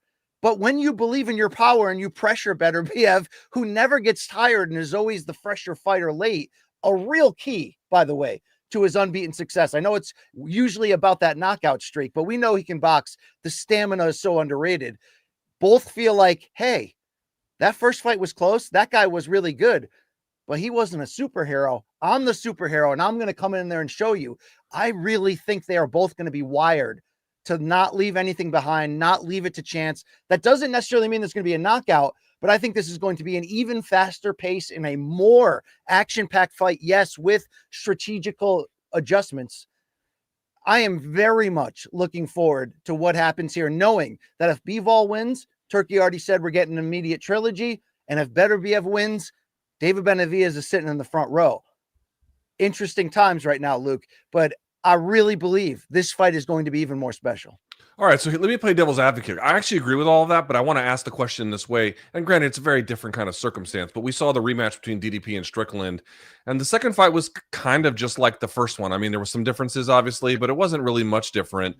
You know, it was they kind of just matched up how they matched up. Won't this fight just be how the first one was? Which, by the way, I'm not calling a bad fight. It wasn't necessarily thrilling, but it wasn't a bad fight. But I guess. See, I think it was thrilling. You really don't think it was thrilling? I thought it was like the 4th or 5th best fight of the year. Light buzz thrilling. It never had like a big crescendo, I think, is the thing that's missing. Right. They both left a little bit left. They could have. That's right. Out, right. That's right. So how much of your analysis, I'm just trying to ask you to like reflect on it a little bit here. How much of it is this fight is likely to look just like the first one, and how much of your assessment, which I agree with, about the changes that they could make, but how much of that's just wishful thinking? Like they just fought, they went 12 rounds, their styles are what they are. There's only minor things they can adjust. Why is that perspective wrong? No, I don't think. I think ultimately we're saying the same thing, but I get your differentiation. Yes, that's exactly right. Mm-hmm. That's amazing grammar. Wow. And speech right there. I'm not having a seizure, folks. Sorry. So ultimately, Luke, I think it'll be better than the first, but to your point, it'll look like the first. They'll just be taking what was left of the jug that they left behind, maybe giving their opponent a little bit too much respect. Maybe Bivol gassing out a little bit more than he thought, not having the engine to push down the stretch. What has Bivol said all week when he said, when people asked him, why did you lose the first one, according to the judges, in your opinion, and what can you do differently? He said 2 things: stamina, so I can go 12 hard rounds, unlike the first one, and more output, which is still him doing the same thing. He's got a great jab, his quick combinations. I mean, Bivol, I think, has always been greater than he realized. There was a long stretch in Bivol's career where he was that safe European fighter from the outside. But I think we learned a lot about him, and he learned a lot about himself in the Canelo fight, because to win that, to get the benefit of the doubt on the scorecards against that legend, he had to almost dominate and overwhelm him. And I know the narrative has become that fight was one-sided. It really wasn't. It's just, I think that we were shocked at how much better Bivol was against an equal great. I think Bivol learned the same lesson in this Beterbiev fight, that he's actually better than he thought and has more of a chance to implement his offense and maybe even hurt Beterbiev, who can be hurt. Maybe not finished, but can be knocked down. That I think he's going to be more offensive. And then on the Beterbiev side, don't forget this. He had knee surgery. This fight was supposed to be in June of last year. They pushed it to October, but that shortened the training camp for Beterbiev recovering from that knee. He admits, even though he's a man of very few words and gives you almost no substance in interviews and never makes excuses, he admits that it affected what he was able to do in the ring in the first fight. He says now the knee's fully healthy, so I think he's going to have even a deeper tank to be able to throw more punches. I think they're going to be constantly adjusting off of each other, just like the first fight. So everything you're saying is true. I just think it's going to be faster paced and even more tense, and it's going to be a classic. I really cannot see a way that this fight doesn't shine. Very quickly, I'm looking at the weights below here. I'm sorry to interrupt. Long Island Luke, did Rob Font miss weight? Why is that fight 138, 139? John Matsumoto took it on like a week's notice. It's a 140-pound catch weight. And then also Austin Vanderford versus, who the hell is he fighting? Varetnikov. That's also a 175 catch weight. Got it. Okay. Getting back to this, Long Island Luke. In fact, I want to see this. Beterbiev actually told us what he learned from the first fight. Let's play that clip. You know, there is many things. It's too long to telling you. Let's talk after fight. Can we do some talking now at the press conference, though, please? No, I like, you know, everything. Like there is, we sit with my team, see a fight. Like, you know, it's always different. Like when you see a fight, we make something different. Try to be correct something. You know, we're working on it. In that first fight, for the first time in your career, 3 men ringside got to decide whether or not you had won. Would you prefer on Saturday we do not need to speak to those 3 men and you decide for yourself? We'll see. We'll see. Yeah, not a man of many words, but you certainly get some idea there. Let's take a look at their face-off if we can, BC, and get some reactions. Just two dead-eyed motherfuckers, huh? Luke, here's what the term wouldn't be scares me, but here's what's blinking in my brain when I think about who's going to win this fight. Okay. Because I had Bivol win in the first fight. I thought he fought better. All things considered, I thought he was the better man that night. But I think the better fighter between the two of them all time is Beterbiev. I think he has stronger skills in the areas that he needs to be. And if he's coming in and the knee's not a problem and he's in even better shape, and if Bivol who's always honest, is straight up telling us his playbook, like obviously there's other elements to the attack he's going to bring this time, but he's saying, I'm going to be more offensive and I'm going to have the stamina to go harder.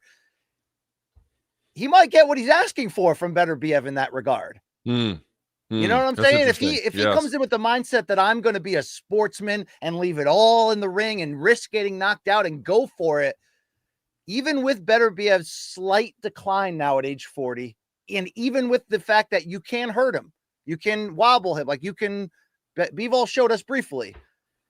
I'm still a little bit worried that Bivol is going to turn it up too much and F around and find out here against this absolute monster. What do you feel about that? I thought Bivol won the first. I can't remember. I felt like Bivol was the better boxer, but he wasn't the better punisher. And the better punisher won out, and that probably is what's going to happen the second time, but it's just really hard to tell. Still, I love seeing little glimpses of Beterbiev's personality. We have this exchange with Eddie Hearn that I thought was really funny. Let's take a look. You know, Artur Beterbiev said, who is Eddie Hearn? Look, you don't know what to believe these days, but there are unconfirmed reports that back in Canada, Artur Beterbiev does own a copy of my book. He bought the latest Men's Health magazine with me on the cover and has pre-ordered the Eddie Hearn pajamas that drop in 2025. So we don't know what to believe, but in all seriousness, we try and have a little bit of fun. Artur Beterbiev is one of the great fighters of our generation. Is this true, Artur? Have you pre-ordered Eddie's book? Have you got some pajamas, Eddie Hearn pajamas? Anything to say? I don't understand what they say. I was just saying we're friends. I can't say anything like you say always anything, like, you know. I know. What you want to say always like this. I was just saying that deep down, we're very good friends. Yeah, of course. Yes. You give me opponents and I beat them, right? Yeah, there you go. So we're friendly. We do good business. Yeah. Inshallah. Continue. You've been planning that one. Yeah, not bad. Decent zing, I thought.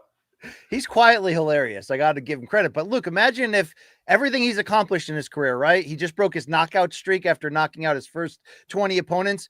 Could you imagine if he has 2 wins against Bivol, one of them by finish? The future will be very interesting because we know he's not going to fight forever, but whatever he ends up choosing with those 2, 3, 4 fights, however he would have left, you've got everybody from Opataya at cruiserweight to Usyk, given their amateur history, even though you always see Beterbiev going, he's a little too big.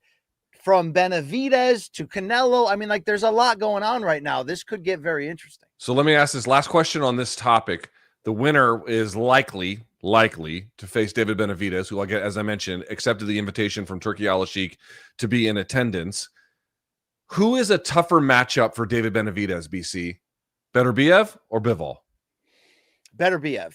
And I think what adds to that is Benavidez sharing that he's sparred Bivol multiple times and, quote, I heard him, and not bragging, but just being like, yeah, I fought that guy and I had success in there. So I think that confidence level, even though Bivol is incredibly skilled and quick and all, and powerful too, Beterbiev's just different. I think Beterbiev has a deeper well to pull from, to battle back from being hurt or to survive and push through a potential high-level war. Beterbiev is that dude. He's just that dude. I mean, he's a freak of nature. His strange workouts and his insane strength. And I mean, look, he's taking these giant 100-pound dumbbells and throwing them up in the air and catching them. And I mean, like, the guy's out of control in that regard.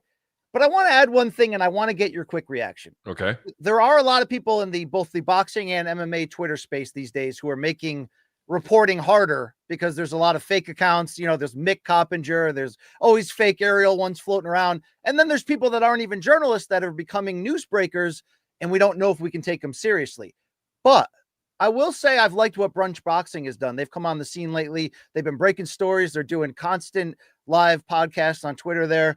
And they have a report yesterday that they claim Canelo has not signed the Crawford contract yet, even though the fight was announced, and that the Benavidez fight could still be in play for the fall. And they are reporting that Benavidez is going to meet with Turkey, and that Team Benavidez was told that if you come here, we have a contract for you, and that they asked, is Canelo on that? If Canelo's on that contract, we'll sign it.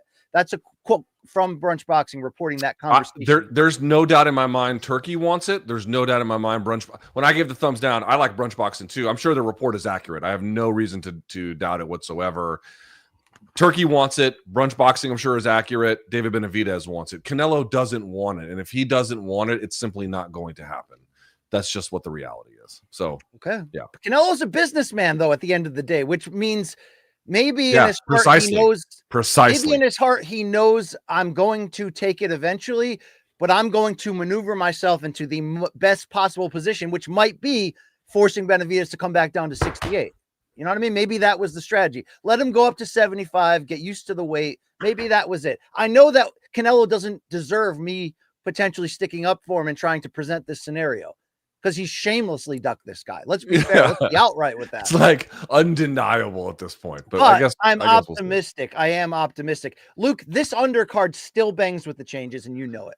So let's talk about it. Topic number 4, which is basically the rest of this card. Now, we don't have time to really go into each of these fights, but I think just kind of hitting the high notes on the rest of these is important. Now, BC, there have been some changes to the card. First, let me read through what the card now today looks like. Martin Bakole is going to take on Joseph Parker. Martin Bakole is replacing, obviously, Daniel Dubois. Shakur Stevenson is fighting Josh Padley. Of course, that was supposed to be, how do you pronounce the kid's last name? Schofield? Schofield? Yeah, Schofield. Yeah, Schofield. Yeah. He Which got has been sick. a debacle and a soap opera unto itself. We'll talk about it. That'll be for Stevenson's WBC lightweight title. Carlos Adames taking on Hamza Shiraz for the WBC middleweight title. Virgil Ortiz taking on Israel Madrimal. That's a hell of a fight. Big Bang Zhang taking on, how do you pronounce this guy's name? Ajit Kabayel. Yeah, Kabayel. That'll be for the vacant WBC interim heavyweight title for whatever that is worth. And then the card opens, the main card anyway, with Joshua Buatsi taking on Callum Smith. Let's start at the top, BC. Martin Bakole comes in on late notice. I want to point out something. Obviously, BC, these changes to the card where they had to patch it up very quickly, this is all made possible by the extraordinary wealth that Saudi Arabia and Turkey al-Sheikh has. Like this, obviously, right? But the model of like quickly replacing everything and then putting it together and then the fans just don't have to worry about whether an event is going to take place. This is quite obviously Turkey borrowing the UFC model. And this is not a model that doesn't have its downsides. In fact, I don't know that I like it per se, but the fans don't seem to mind. And I have to say, BC, I'm looking around. I don't really see any boxing fans complaining too much. I mean, some, but they always complain. And I don't think that represents necessarily the majority of fans. Is that a fair assessment? Yeah, like I really feel like Bakole was such a best case scenario in terms of replacement that anything short of this would have felt like this card took 2 legitimate hits with the Schofield falling off and then Dubois. But this has like inflated that flat tire back up because of Bakole's personality, his style. But Luke, he looks like he's like 3 bills right now. And yet he jumped on this plane and took this opportunity to go in there against Parker. It's not a better matchup than Dubois Parker would have been, but it still really matters. And bet your ass, if Bakole can continue his dominance, as unlikely as it might be given the scenario, he could be fighting Usyk next for all we know. Listen, so Martin Bakole is fat as hell. I mean, let's just say what it is. Fat. And maybe He's it doesn't super matter, fat. but it's got to matter in some form here. It probably will if it goes late. If you're Joseph Parker, you know, you got to be wary of his power, but you're probably going to want to put a pace on him because God only knows what shape he's in, right? That's just the reality. BC, I love this fight. I don't love it as much as I would have loved Dubois versus Parker. I think that would have been a much more interesting fight. Obviously, Dubois getting sick. And I want to say this, Dubois getting sick, BC, saved Schofield's career. Can I just say that? Like, where'd he go? Where'd he go? Sorry, I had cat issues. Okay. I had to let the cat out. Sorry. All right, no worries. I get it. I was going to say, didn't Dubois getting sick kind of save Schofield's career a little bit? He was looking terrible early in the week, and then Dubois gets sick, and you're like, all right, maybe there's something happening here. I don't know about career, but at least reputation. And if Floyd Schofield, I want to say pulling out of the fight, but technically the British Board of Boxing Control medically withdrew him, like the soap opera attached to that, if that irritated Turkey, and we don't really know the behind the scenes mechanisms there, it could have been a disaster for him, meaning the reports were that he was getting as high as $4 million for this fight to fight Shakur. So if he had pulled out because he was afraid or didn't want the fight anymore, then that could have been disastrous for the future of him. But Luke, it is starting to, like, people are believing, because his father took the video of him on the hospital bed, looking not great at all. And now Dubois coming off, you're starting to wonder, is it something in the food or, the climate and trying to cut weight or what have you?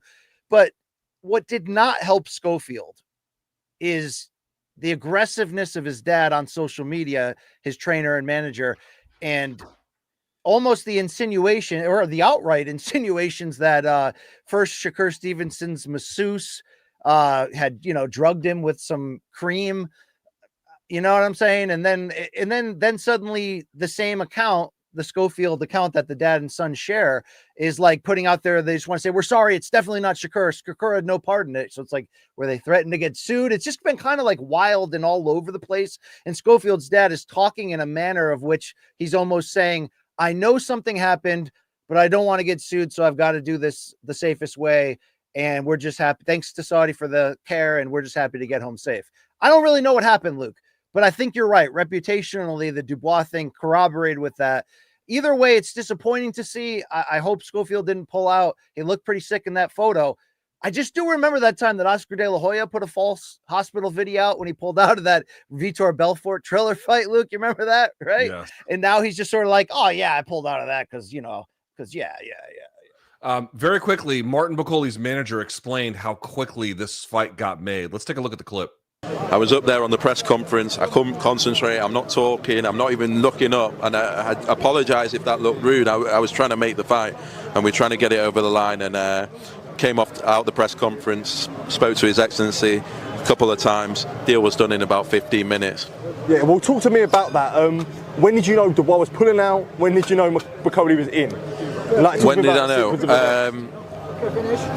I knew. Look, to be honest, I just saw the news that you saw around Daniel. I wasn't absolutely sure whether it was 100% or not.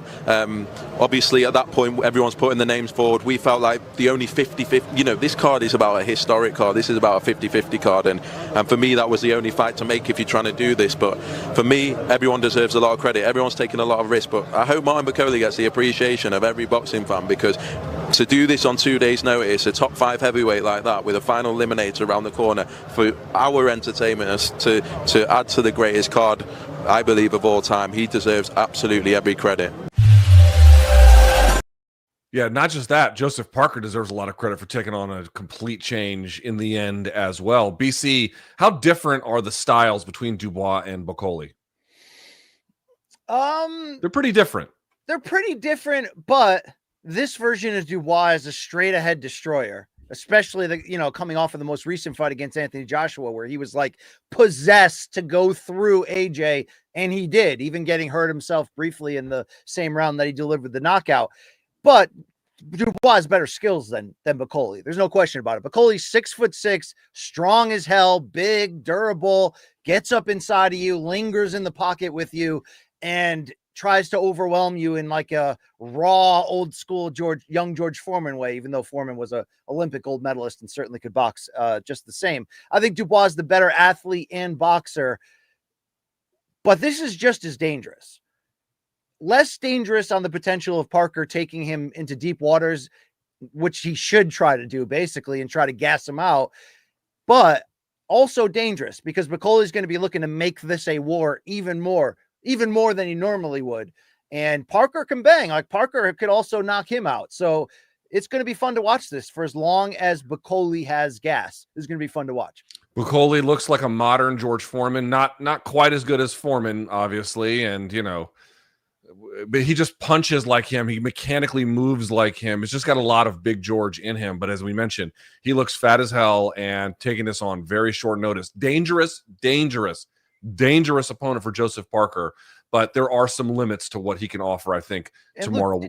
We shall see. Did you hear? I don't know ultimately what Bukoli's going to get for taking this on short notice, right? We know a big payday, but Eddie Hearn revealed that Josh Padley, who's going to fight Shakur and replace Schofield, that they not only gave him a ridiculous career high payday, but that Turkey bought him a house for accepting that fight on late notice. So like, as much as we could kind of laugh at that because it's unusual, like these guys are getting their lives turned around, taking these opportunities. I'm happy for the fighters in that regard. One of the benefits of this, again, every style of not just matchmaking, but keeping cards together or letting them fall apart when fights fall through, there's pluses and minuses to either strategy. And obviously, one of the pluses for fighters who are taking on a short notice when they do this kind of thing where they patch it up right away is that they need these fighters big time to keep it up, and that's a great way to get paid.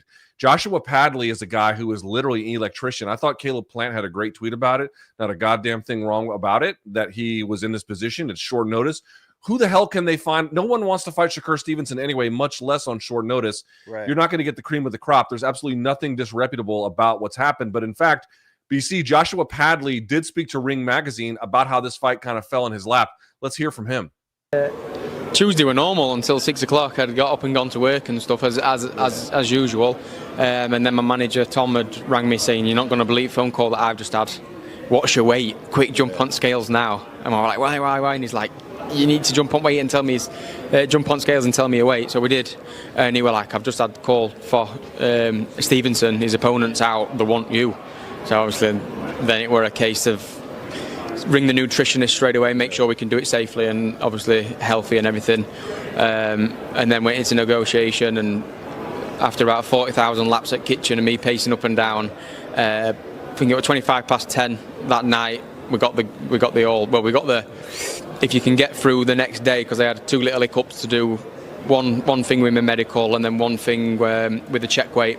If you can get through these tomorrow, we'll book you a flight. So yeah, crazy. Insane that this fell in his lap. BC, Shakur Stevenson should beat the fuck out of him. I'm not even trying to be mean. I'm absolutely not. I have total respect for this guy, the balls he's showing, the moxie he's got. I hope he got the call because he upset Turkey's boy, Mark Chamberlain, who was a young British kid who Turkey identified as his favorite fighter. They fought on that the Joshua Dubois card in Wembley. And so to escalate from winning that, kind of like the dude that Lucas Body that knocked out Ashton Silva, like he then got signed by MVP, and now he's going to main event one of their in Canada shows. Yeah. So I like that this kid's getting this opportunity, a life-changing opportunity. He's getting literally from the damn factory, more or less, right? From wherever he's working. But in all likelihood, Shakur Stevenson should beat the living shit out of him. There's a vast difference in ability. Let's just hear I want to get your take on this, but let's just very quickly hear from Shakur, who has not had the most, what would you say, the smoothest week I've ever seen. No. Do you believe it, I guess? Do I believe it? Come on. Yeah. Come on, I'm telling you, I think this kid was losing. This is my assumption of the whole situation. I think this kid was struggling to make the weight class, and I feel like he may have tried last minute to make the weight, and he probably kind of had weight problems.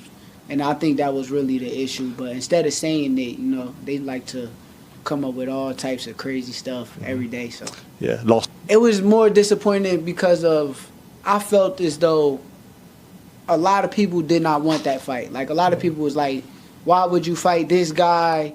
So truthfully, I just was, giving him an opportunity because he's been calling my name out his entire career. He's been using my name to build himself up. So I gave him the opportunity, and now it's like, okay, I did this, and this guy basically slapped me in the face at the same time too, just because the opportunity was for you, bro. So I was gonna beat you up in front of the public and everybody was gonna watch, but truthfully, I wanted to, give you opportunity at making some big money too. So truthfully, it was a slap in the face to me too. Yeah. All right, let me ask the question this way. We often see that late notice opponents can force a fighter to be sometimes a little bit more reserved. Shakur Stevenson has already had a bit of a problem with that. There is no denying Shakur is just so much better than this guy. But could the late switch and everything else that's happened with Shakur kind of make him have a bit of a ho-hum performance, or should we expect a stoppage? We should expect a stoppage, not just because of the huge gap in skill level, and the situation with the last minute. And, Shakur had a full camp. I think Shakur really did prepare for this fight, knowing that it was at the same time a showcase fight, and Schofield, he brought something to the table. And I think Shakur took that seriously, even though he expected to beat him up. And so did the odds makers, having it minus 1,200 for the original fight. But I thought there was some intrigue around that. This is about just don't get hurt, but it's also a commercial for Shakur. And you said it was a tough week. I mean, it's been a tough year plus for the guy, right? Some of it people can think is self-induced because of the performances in which he boxed safely and people, boo. I mean, got booed out of his home arena and cutting ties with Top Rank and all of that, becoming a free agent, not getting the Zepeda fight because of the injury, all that. He's being avoided constantly. But the thing that I have liked that has happened since this announcement is that Eddie Hearn has gone out of his way on the microphone every single time to say, oh, don't worry. Our goal, without an ounce of a question, is to make Tank versus Shakur later this year. And I know that would mean putting Al Heyman and Turkey on the same table. And, some people, Carlos Adames is a PBC guy who's going to be on this card on Saturday.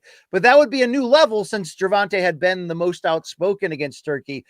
But if Turkey's money is involved here and there's a price and he can meet that, then this is a commercial for Shakur for the future. And hopefully it does lead it to him to get the big fight. Because I think even though he probably got paid very well signing with Eddie and Turkey, I think you can argue that it would have been a better move for his career to sign with PBC to get the Tank fight. Hopefully they can still do it, even with all those cooks in the kitchen. I'll say this, a nice performance, which he should have, obviously makes a fight with Tank easier. I don't expect him to struggle, BC. That's not what I'm saying. But if it happens, God only knows what his options are going to be after that. They'll still be good, but he really needs a really strong performance here, I think, to reset expectations and get people excited about his opportunities. Luke, I got to get your take on if you think Tank versus Shakur will happen this year, and your thoughts when you and I got all excited about Shakur and Keyshawn Davis first saying they'd never fight each other and they're best friends, and now both being like, well, yeah, if the money was send good, the contract. Yeah. The Keyshawn Davis one is interesting. I really hope that that's one that can be made. I don't know what to make about Tank. I think he's got a lot of the Canelo thing going on where he just doesn't want the tough fights. Lamont Roach is a very skilled fighter, but he's a little small, obviously. Oh, but he's confident in his shit. You know that from interviewing him. I love Lamont Roach. I have a lot of respect for him yesterday. He is confident as hell that is he not? Is he not? Yes, but what I mean is Tank trying to find at his weight class the smoke? And it's I haven't seen a lot of evidence of that. But let's see what happens. He says he's got limited time left in the game. I certainly hope to be wrong about that. Yeah, he said 3 fights in one of the most recent sit-downs he did. Yeah, which was that's about right. All right, BC, quickly, let's go through the rest of this card.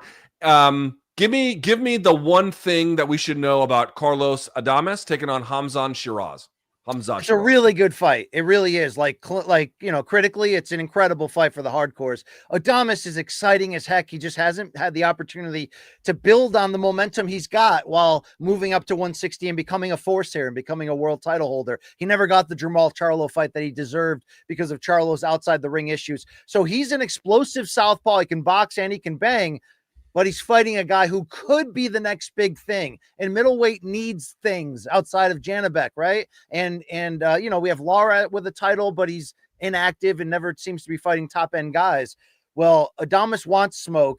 Hamzat Shiraz has been knocking everyone out. But this is a step up in class. This is a step up here. So this is a really good-ass fight that feels very 50-50, even if the odds don't exactly lament that. I'm looking forward to it. It's probably the sleeper of the card. It definitely is the sleeper of the card. So for me, the one that's the most interesting is the one that's next on it, which is Virgil Ortiz Jr. taking on Israel Madrimov. Madrimov, folks might recall, was the one that gave Bud Crawford a bit of a tough fight in LA during the summer. And then Virgil Ortiz, BC, what can we say? Just all action all the time. We thought we were going to get a boots fight. That's not happening. But again, How do these two match up? And I guess the question I'm asking is, of any fight on this card that is likely to be an action fight, you would probably pick the co-main, and I think this one. Is that right or wrong? Yeah, this is going to be the fight of the night unless Beterbiev and Bivol do exactly what I predicted they would, which is take the first one and, and add on a ton of more back and forth in it and have an all-action classic. This one will be a thrilling, tense, amazing fight. No question about it. So Virgil Ortiz Jr. had a similar knockout streak to Beterbiev going into his last fight, but he was forced to move up to 154 after that unbeaten run at welterweight because of all of those health issues that really kept him out of the ring for like 2 years, had to cancel so many fights. Yet what has he done since coming to 54? Knocked out 2 aging names to prove himself, and then went in there, like you said, against Boachuk, got off the canvas twice in a fight that would have been fight of the year any other year, and is now in position to try to climb this ladder at 54. 54 has been thrown upside down, shaken up. Everyone got their salad tossed, if you know what I mean, Luke. And now we're trying to figure, in theory, I mean, with mustard or what kind of party is this again? I hadn't heard about jelly. this. Yeah, there we go. Definitely the jelly. So it's just such a perfect matchup in styles, temperament. Ortiz only knows how to come forward. Yes, he can box, but his explosive hooks with both hands, his combinations, he gets right inside in the pocket, and that's where he wants to be. He's a fight of the year candidate waiting to happen every single time out. He's also super skilled, undefeated, and just went the distance for the first time in his career. Madrimov, we were never really sure about until his last fight, the defeat against Terrence Crawford, where even if Crawford came in undermotivated coming off of the Spence fight and the big layoff, however you want to dial it up, I personally think Madrimov's movement and feints gave Crawford hell, but Crawford had to show his greatness at a new division at 154 and gut that fight out late and figure out the angles to win more rounds than he lost, and he did that. But Madrimov's awkwardness mixed with the fact that he's constantly coming forward is going to meet in a perfect all-action sandwich here. But it's really going to be Madrimov that's going to make Virgil Ortiz have to use his brain on a very high level. I don't know. I'm going to lean Madrimov where he's got plus money on him. It's very close on the odds. That what he showed against Crawford to me was another level of understanding and craft. Obviously, Ortiz is going to try to get him into a war. Inevitably, they're going to bang, Luke. But Madrimov has to make sure he throws enough punches or Ortiz will win a decision on volume alone. And I think he may have proved that in the Boachuk fight. Our friends at DraftKings have, by the way, in the previous fight, Carlos Adames at plus 255. They have Shiraz at minus 330. For this fight, they've got, listen to this, man. How often do you see boxing fights like this? Virgil Ortiz, minus 125 to Madrimov's plus 100. An absolutely razor-thin fight. 2 action fighters. That one's going to be the one to watch, I think. Very quickly, BC, you got Big Bang Zhang taking on Ajit Kabayel. That's a really good fight as well. Very quickly, he's still doing, show us Long Island Luke, the no Diddy bit. Gillet was asked earlier in the week to give 3 reasons why he beats you. His reasons were bang, bang, bang. Yeah, I heard you say this more time he will bang me. Saturday we will see he bang me or I bang him. I'm bigger bang. I bang you. No dealing.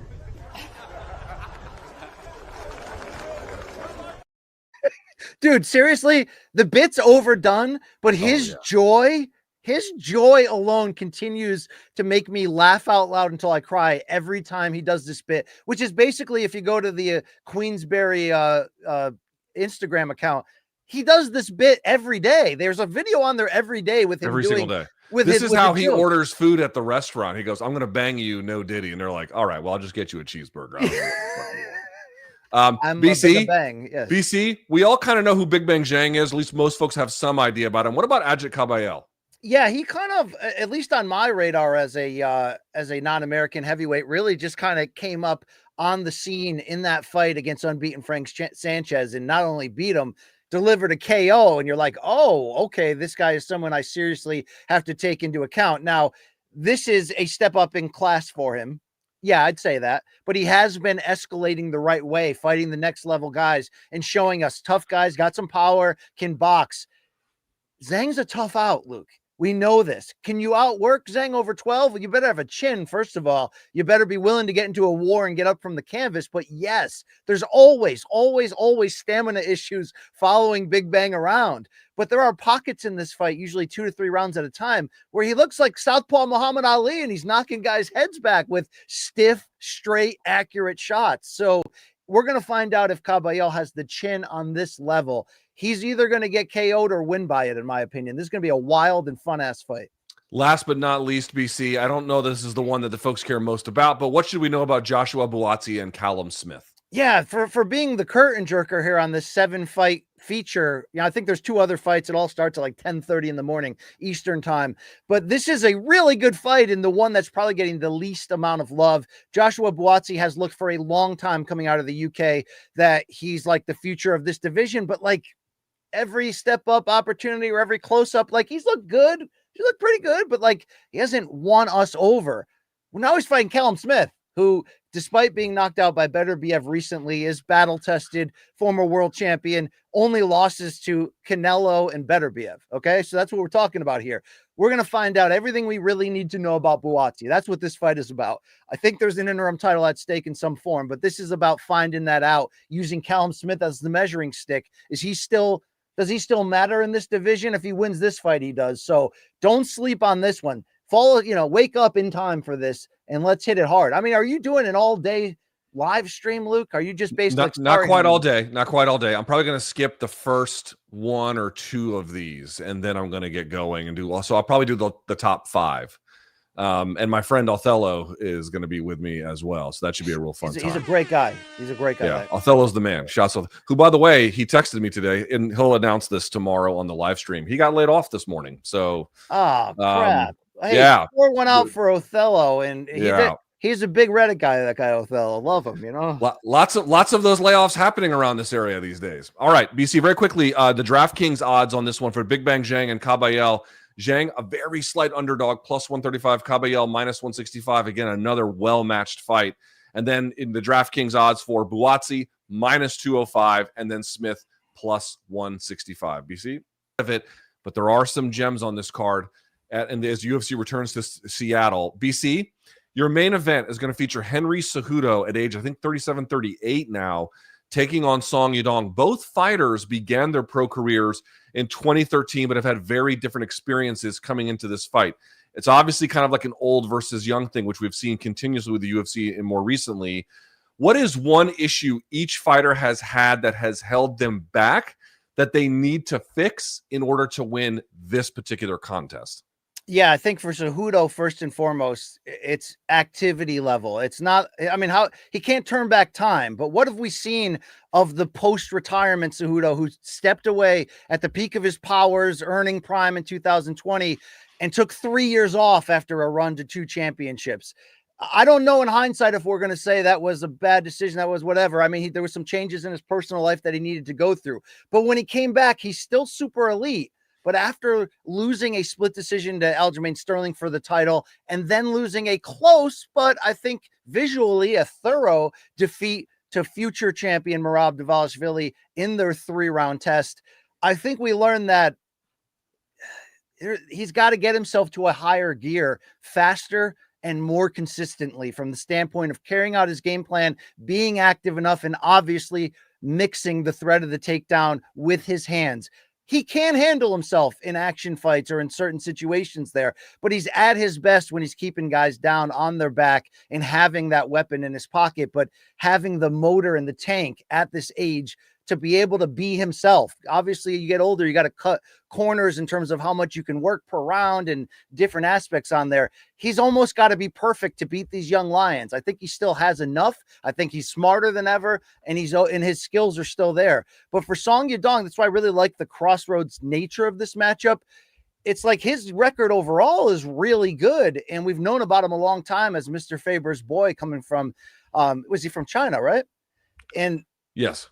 Ultimately, Luke, when he has stepped up, though, we've seen the limitations to his rise. So I think he's got to really come out against the older fighter, the name, and take it to Cejudo. He's got to ramp up this pace. He's got to really force Cejudo to use everything he has in a fight that maybe he doesn't expect that he's going to have to stay around this title picture. This is probably the most advantageous opponent of the elites for Cejudo because there's still holes ultimately in what Song Yadong's been able to show us, but he's shown us that the materials are there. You know what I mean? We bought everything on the recipe list. He seems like he's getting closer to figuring out the right formula for himself, but he's not there yet. We need that statement performance where he comes out and he owns that cage in round 1 and takes control of this fight as a veteran. If he can't do that, there's an opening here for Cejudo. I love this fight. I know this card's been chopped up left and right. This main event is good. You can't miss it, Luke. I love this fight. I love this fight as well. To answer the question on like what they have to do a little bit differently, Song Yadong does not by any means have bad takedown defense, but he doesn't have ironclad defense, at least not historically, although I think it's gotten a lot better. And I do think generally speaking, he's got pretty good wrestling. But Henry Cejudo averages 2 takedowns per 15 minutes, BC. He has to stop that, or at a bare minimum, eliminate control time. Because if you let a guy who's older coast with top pressure for any amount of time through the course of a 5-round bout, you're just unnecessarily giving the fight away when this is a thing that I think, is it easy to stop Henry Cejudo's takedowns? Probably not. That inside trip, he's got one of the best, I think he's got the best inside trip in MMA, but there has to be some kind of answer for it. Also, he's been a little bit hittable. I think that's really a thing that's kind of held him back. Even in the Corey Sandhagen fight, BC, just the cut he absorbed on his forehead or wherever it was exactly. I don't remember if it was the forehead or the top of the head. Either way, it ended up being like a defining feature of why he lost that fight. Yeah. The defense needs to be there. On the Henry Cejudo side, BC, the cardio, man. The cardio. Like, obviously going against Merab, your cardio is not going to look the best. But even then, he was fading in the second round in that fight, much less the third. I think he really, really has to clean that part up, because if you can maintain pressure, if you can maintain pace, even if the initial takedowns don't work, you can really wear on a guy that way. Then you can really get in his mind, and then he goes back to being able to get taken down, back to being a little bit more hittable. I think on either side, that's kind of what I'm looking for. Dude, he's got to slow the aging process. He's got to pull the Glover Teixeira and make wrestling and top control his bread and butter. I mean, it already kind of is, but obviously what made Cejudo great in his peak was his ability to mix all the arts together and carry out a game plan, and has great coaching in the corner with the captain, Eric Albarracin, just a fashion. I mean, icon would be too strong of a word. A fashion daredevil, Luke. Is that fair? I would say a fashion disaster. There it is. Whoomp, there it is. Sorry about that, Captain. But Luke, I mean, I love him, but he dresses like a weirdo. Yeah. Dude, like Cejudo it's got to be where he is dictating the terms of the fight, which means he's dictating the tempo and the pace. You know what I'm saying? Like, he's got to be able to use his own gas tank, not as a weapon like Merab did to him, but as a control mechanism. Like, he's got to be the driver, Luke. And that's why I think Song Yadong has to come out and make an early statement and be physical and show that, like, I'm willing to go deeper. It's a 5-round fight, which could favor Cejudo late if there's an inexperience gap that's visible. It also could be a problem for him. So I need Song Yadong to come out quick and establish who he is in this first round, Luke. But, I'm sure Dana wants that too. That's what we all want. But will he? Let's find out. I don't know about this. By the way, put up this picture if you can about Song Yadong. It shows this picture here when Henry Cejudo was competing for the gold medal at the 2008 Beijing Games. There's Song Yadong, obviously holding the pictures, but also the one on the right there in his left hand, where he was selling souvenirs outside that very Olympic arena. And here they find themselves. BC, Song Yadong's an interesting guy. He's sort of been one of these dudes who got to the UFC really early, probably much earlier than he should have. As I mentioned, they started their careers at the same time, and he's been a work in progress. I've been waiting for him to turn that corner, and there's been several of these he has, but I've not seen the big one yet. The big corner where I've climbed the mountain. Really leveled up. Like, there's been little peaks. There's been little 2 or 3 fight runs where you're like, okay, he's maturing. He's putting it together. He's got Coach Mr. Faber in the corner. But what's the one performance that you're like, oh my God, he looked like a badass and he owned that fight? It's going to have to be this one if he's going to be a true title contender, right? That's exactly right. there is a fresh meat element to Cejudo. He's going to be better than Song. He's going to be more technical. He's going to be, but is he going to be the horse that can go the distance here? I mean, this is a 5-round fight. Do you think that's going to be a negative for Song at all, that it's a 5-round fight? Or do you think he can use that to his advantage? I think he can use it to his advantage in this case. I mean, Cejudo needs to make it not a liability, but I just don't think it'll be his advantage. I really don't. That this is the job of Cejudo. The job of Song, where he just really, really, really needs to be the one. I don't know if he has to put on like a critical pace, but he's got to make Cejudo have to work as hard as he possibly can, given the way he fights. And that is going to be the key, I think, to him getting a victory. By the way, our friends at DraftKings have Cejudo at a plus 220, Song at minus, Song is the last name, not Yadong, minus 270. By the way, Cejudo, as the betting underdog, had some thoughts about what that meant.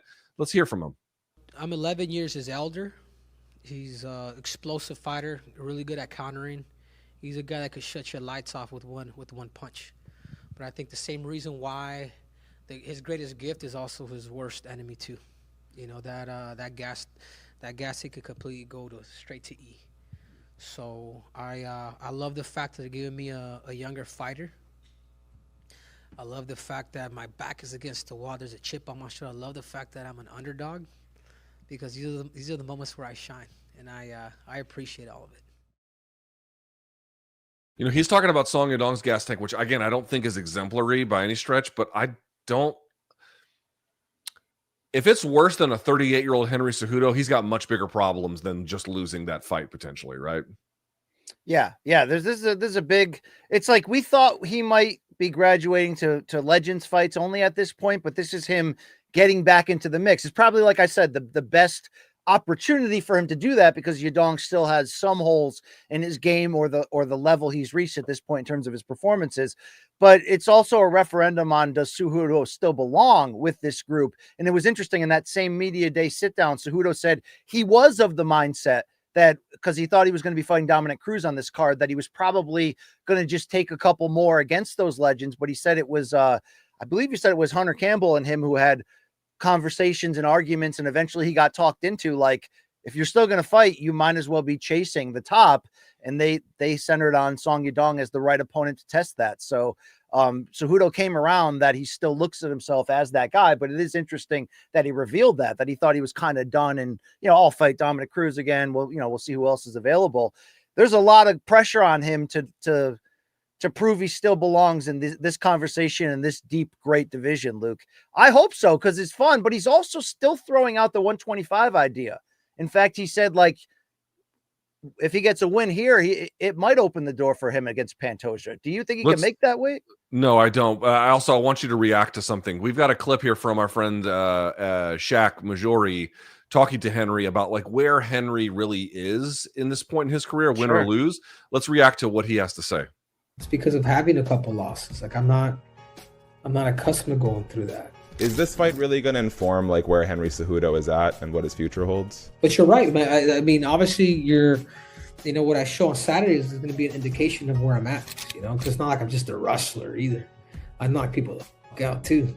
Every time I see my daughter, I scream, America! Okay, that part is whatever. But BC, if he loses, does he retire? Yes, he does. Does Even that if mean it's close? Okay, no, I don't know. Like, if he gets like flattened, I think he might retire. If he gets stopped, he ekes it out, I don't know. Stopped, or if he gets handled 4-1, I think he retires. But I was going to say, I think because he's such a competitor and he's a personality and he does love challenges and being in the spotlight, if another fight opened up to him, whether it was a 125 title opportunity, if the UFC was into that, or a Legends fight or something, I think he would take it and come back. But yes, I think that would halt him trying to climb the ladder and be in line and be competitive. And I think what I've heard from him this week is, if there's not purpose behind what he's doing, he's not going to do it. So there's purpose in this. He wins this fight, he's back in the conversation. So there's a lot of pressure on him. And I've always liked Henry Cejudo a lot, Luke, even through the cringe years, for sure. And I really wish he didn't walk away when he was on top, whether he needed that or not. But I do wonder sometimes, because he won me over in the process. I thought he wasn't as good as the achievements he was achieving, and then I finally caught up. I wonder what we missed in those 3 years. What do you think? I mean, he really wanted to fight Volkanovski for a 3-division championship opportunity. You could argue that he actually had some really tough headwinds in front of him, and he actually saved himself some losses that were there. I don't think that's the craziest argument. We're talking about bantamweight. It's a very, very, very tough division. Very tough division. And so with that, I can understand the argument that, like, hey, you know, it's like Khabib. If he kept going, he probably would have lost too. And so you don't get those. And so you just get a nice, cleaner thing. The problem for me was, it also is true that he was at the peak of his powers, right? Like, however good he was going to be, it was then. And sitting out while you have a belt, when that's your biggest opportunity to get money, I think that was a strategic error, you know, just given the lay of the land. There's nothing you can really do. BC, also on this card, excuse me, give me just 1 second here. I got my notes all mixed up here. I apologize. Sorry. Also on this card, I would have been into Conor versus Cejudo like 3 years ago. I just want to put that out on the record, right? BC, the fight beyond the main event that I really want and I'm very interested in, your Brendan Allen versus Anthony Hernandez co-main. I think it's the co-main. I absolutely love this contest. It's a rematch from their LFA days. BC, I got to tell you, the future of the, like, there's a lot on the line here, not just rematch stakes, but like, the guy who wins this is not only just going to ascend in the rankings, but I don't know, is something to me like, this is, I don't want to overstate the stakes, but let me just tell you what I'm thinking.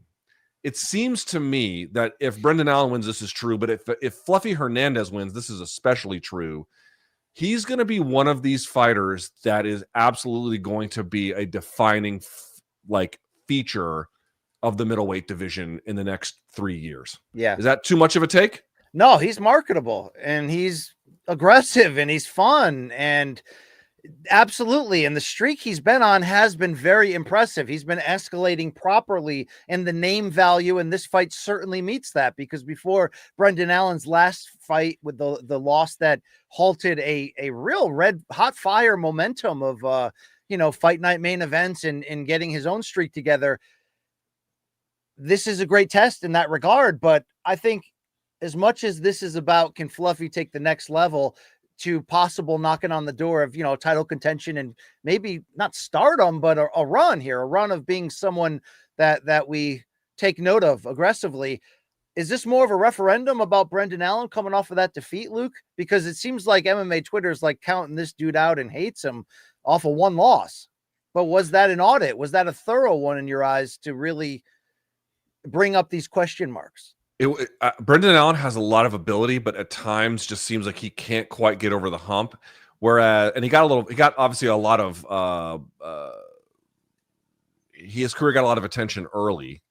Hernandez doesn't seem to be exactly that guy. I think he's sort of quietly snuck up on everybody and has all of a sudden just started to look like really good. Not the most skilled, although he is skillful. Please don't misunderstand me. He's skillful. But what he really has, BC, and this is why I kind of got my eye on him, dude, he's got a cardio gas tank that is just unbelievable. And he has a style like Merab. It's not the same as Merab, obviously, but the idea is these guys who've got great gas tank, it's not just that I can use them. They're building their styles and their offense off of that awareness. And so it's becoming a cohesive whole where I'm going to weaponize my cardio against you specifically with these individual tactics and these individual strategies. And it's looking like he's ready to start making some noise in this division. But Brendan Allen is a skillful competitor himself. He can match some of the strengths in Fluffy Hernandez's games in the grappling, at least you would imagine early. It's down that stretch. What's going to happen when it's gut check time? If you're Brendan Allen and you're coming off that Imavov loss, again, Imavov is very good, but he kind of faded. And now you're facing a guy who only ramps it up as the fight goes longer. That's a tough fight. So it'd be a great win for Brendan Allen, and it'd be a very proven point for Anthony Hernandez should he emerge victorious tomorrow. I fully agree on that. There are questions here that Allen's got to answer, especially if this fight goes late. Not the same style, but like no shame in losing to Imavov, but I don't know. I expected more in that fight. Now he gets a rebuttal. He gets a chance. Great fight here, Luke. And, shout out to Mr. Van Zandt, too. I know it probably came rather than having to go through the Contender Series or what have you because of the location and the fact that these fights were just falling off this undercard like a pandemic here, Luke, or an epidemic or an EpiPen, somewhere in there. All that shit. But I'm excited to see if Mr. Throat Tat can swim at this level, right? Sure.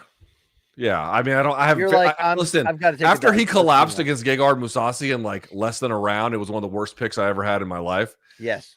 I've lost a little bit of confidence. You know what I'm saying? So we shall see. We shall see. I want to say a couple things if we can. Let's quickly bring in Long Island Luke through a cloud of bong smoke.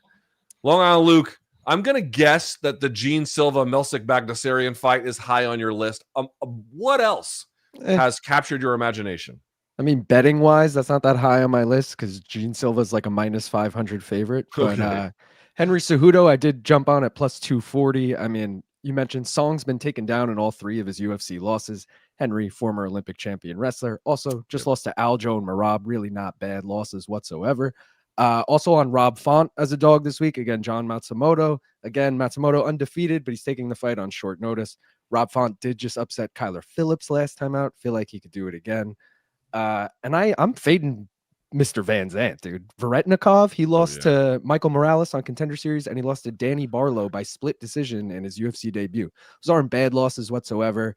I feel like Vanderford has not looked the same. Yeah, he just got a knockout on an LFA, but what does that really mean? Yeah. Also, you're predicting a Moutinho-like run through the UFC for me. Yes, very much so. If I may say, very much flying under the radar, Javid Basharat taking on Ricky Simone. Wow. That's a good fight that has just very quietly been added to this card. I can't believe it. Also, BC, your friend and compatriot and countryman, Modestas Bukauskas, is back against Rafael Sercaria. I'm sure I'm saying that wrong. That's a curtain jerker fight, but it'll be fun. But Luke, Ibo Aslan, that Turkish slugger, he didn't do bad things to Kutelaba. I don't think it's Aslan. I could be wrong about that. I just call him Ass Man around my friend. Sorry. Who was the Dick Rico? Is that what? Remember he was Dick Rico? Dick Rico. He was aggressive. That guy. Yeah, and then you said to Aljo's face he was being dicked down. That was a great moment in my broadcasting history. I gotta say that. But Luke, aren't you excited about this Turkish slugger? He was awesome last time out. I think any life being introduced into light heavyweight is welcome. I don't know how good he can be or will be or what we're gonna get. But if he ends up being halfway decent, God knows that division needs it. So let's see what he's got. Yeah, what a show. We really banged him out. I just want to say quick, everyone has officially made weight besides Fluffy Hernandez has not weighed in yet. Oh, that's not good. How much time does he have left? 45? Yeah, 45 minutes. All right, keep us updated. Now, BC, with this in mind, do you want to do dead wrongs or should I? I love doing it. All right, Luke. I'll do it well. I Do it. did represent Queens at one point, but she was raised down in Brooklyn. Hey, sometimes we get it wrong, and then you email us at morningcombat@gmail.com, and you put timestamps in there, and sometimes you try to dunk on us, and then Luke gets all pissy, and then... No, I don't. I'll let you guys do it. It's just when they come at me with some bullshit, I don't like it. But they come at me with good stuff, too. We'll end the show with some dead wrongs. Dead wrong. All right, let's see if Daz shows up. Right now, we got Kishion. He says, hello, guy.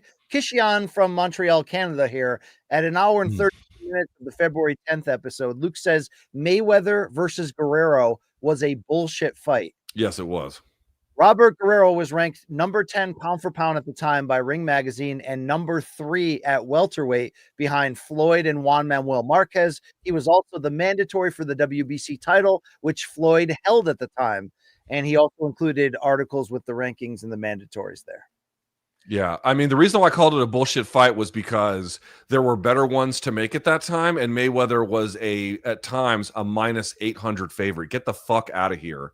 No one on earth thought Guerrero had a fucking prayer. That's why it's a bullshit fight. So no, I won't. Well, it didn't help that his performance was one of the worst, that Floyd had to deal with across from him in a big fight ever. And yeah, I mean, he was a gigantic. Well, I've seen bigger. He earned it. He earned it. He beat Berto in that absolute slugfest. He did earn it in the sense that, like, you could justify it fine, but once it was booked, everyone knew what the fucking score was. There was no mystery to it whatsoever. And then he went in there and turned it an all-time stinker. Sorry, It's a bullshit fight. I'm not, I I'm gotta land in the not even middle. going to pretend otherwise. I think you No. were heavy-handed in your description, but I get what you're saying. Dude, there was nobody.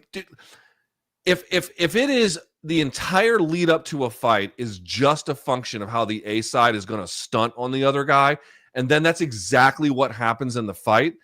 What are we supposed to call that? I mean, I can understand. I can understand. Hold on, I can understand Guerrero. Okay, we saw it already. I understand that Guerrero.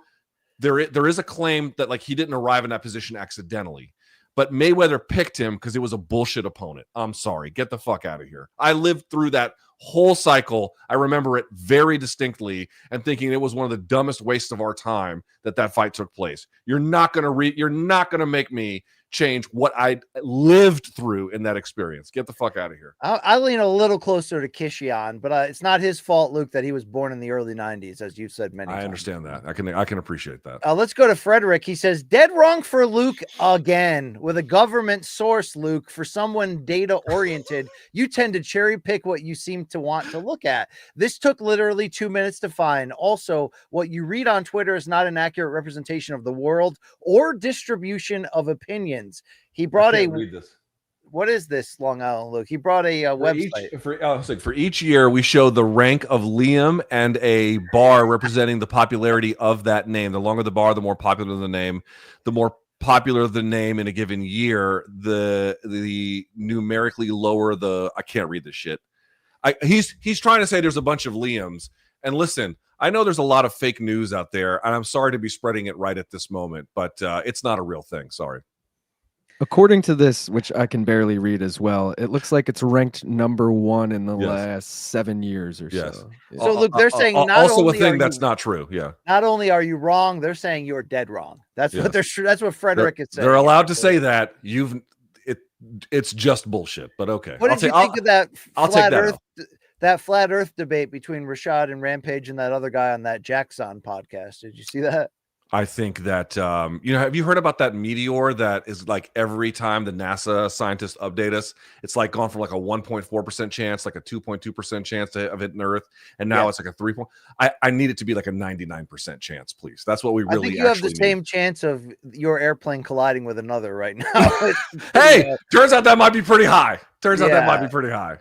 We also, our final one is from Colin. He says, happy Friday, Luke and BC. And Luke, you're dead wrong about Nasruddin Imavov's age. No, I'm not. The consensus for his age is 29 because he was born in March of 95. Yeah. I included this screen grab so Luke can't try to deflect, deny, or defend himself. Guys, I have said this before. I'll say it again. I use Tapology's records, which I think are the best records in the entire sport.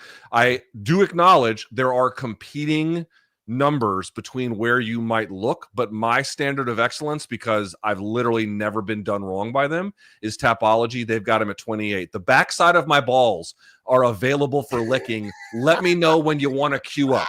Okay. Wow, Luke, you went 0 for 3 on these dead wrongs. Although they can I want to say, in this gentleman's defense that Tapology is the only website that has 28. Every other coincidentally the best one. All right. Every other source, though, has 29. I mean, he used Wiki as his source here, which is obviously a pretty terrible source, but like SureDog has it, ESPN has it. So. Let me just say, like, you have to pick what your standard of excellence is. And it could be the case that Tapology is wrong. I mean, obviously, right? It could be wrong, but I started using them a few years ago.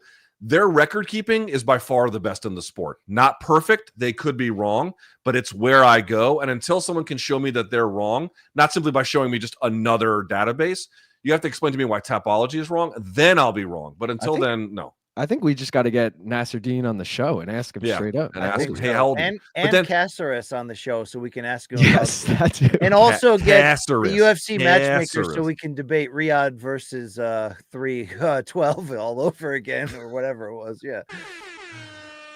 There it is. Hey, that's all we got for that shit. Morningcombat@gmail.com is the email address. Mikey told us there wasn't good fan subs. There's only one. So the email is open. If you want to send in a fan sub for next Friday, it's on you. Thank you very much for playing. And also, this great episode of Morning Combat was brought to you by DraftKings, Luke. Did you know that? Did you know that the crown is yours? I certainly did. The DraftKings, as you mentioned, today's episode is in fact brought to you by DraftKings. The crown is yours, and we appreciate them taking such good care of us. Go use their services, if you so choose, to have fun with the fights tomorrow, including both the boxing and MMA. BC, are you going to watch all of them? How's this going to go? Yeah, I'm going to watch them all from this recliner, this man-cliner that I have in the basement with the TV. It's going to be great, dude. It's going to be a great day. It's going to be an interesting day. I told my wife, I'll take care of Tukes in the morning all the way until about 1, and then I'm just going to. It's just going to be me, Reggie, and Turkey all day. It's going to be great. Turkey's going to be. How many times is Turkey going to do this? Yes. Do you think that after hours Turkey passes the J to the fighters, or is that impossible? No, I did read about this because obviously Saudi Arabia is like a dry country, but not totally. There are some laws in the books, and in fact they've created it was either a bar or like a place to buy liquor for a select group of diplomats. Yes. So I'm guessing that there are some people tomorrow in Riyadh who are going to be enjoying some whiskey, let's say. Yes. And then maybe in Connecticut too, with some Delta 8s. Someone yesterday on my chat, BC, was like, "What's the best gas station food that BC's ever introduced you to?" And I was like, Delta 8s. No doubt. No question about it. But for hot dogs, no, hot dogs don't get you high. Delta 8s will get you. Yeah. That's what I hear, Luke. But there it is. Whoop, there it is. All right. One more time, throw up our socials on the screen here. There you see it. You can follow Morning Kombat everywhere. Don't forget, I'm sure BC, you'll have some coverage tomorrow on your personal channel. Yeah, definitely. Late night, but it'll be there. Brian Campbell Experience. And then join me and Othello, recently laid off Othello, Pobrecito. We'll be doing a live stream together for all of the boxing. Okay? Long Island Luke, you got anything going on tomorrow? Yeah, I'll be live for the UFC Seattle card. So after they watch what time does that start? Long, 9 p.m. for the main card. For the main, okay. So they can watch you with the boxing. They can watch BC and Rafe, ? Yes, reaction to the boxing, and then they can watch me on the watch along. Let's go. Awesome. There you go. And you should cash me outside. How about in your comment section on the main card minute pod? I love joining those donks in there. Yeah, that's I will not be joining those. I love you, but I'm not doing that. I'm not doing that. Shout out to Dave Sandine. Luke, you ever heard of that MK listener? Yeah, he's great guy. He would have jumped on Osborne's train in a heartbeat, dude. In a heartbeat. Many of them did. All right. We're out of here. That's Brian Campbell. I'm Luke Thomas. Thank you for watching MK Today. In studio on Monday. We love you. We appreciate you. Enjoy the fights this weekend. We'll catch you on Monday. Until next time, may all of your gains be loyal.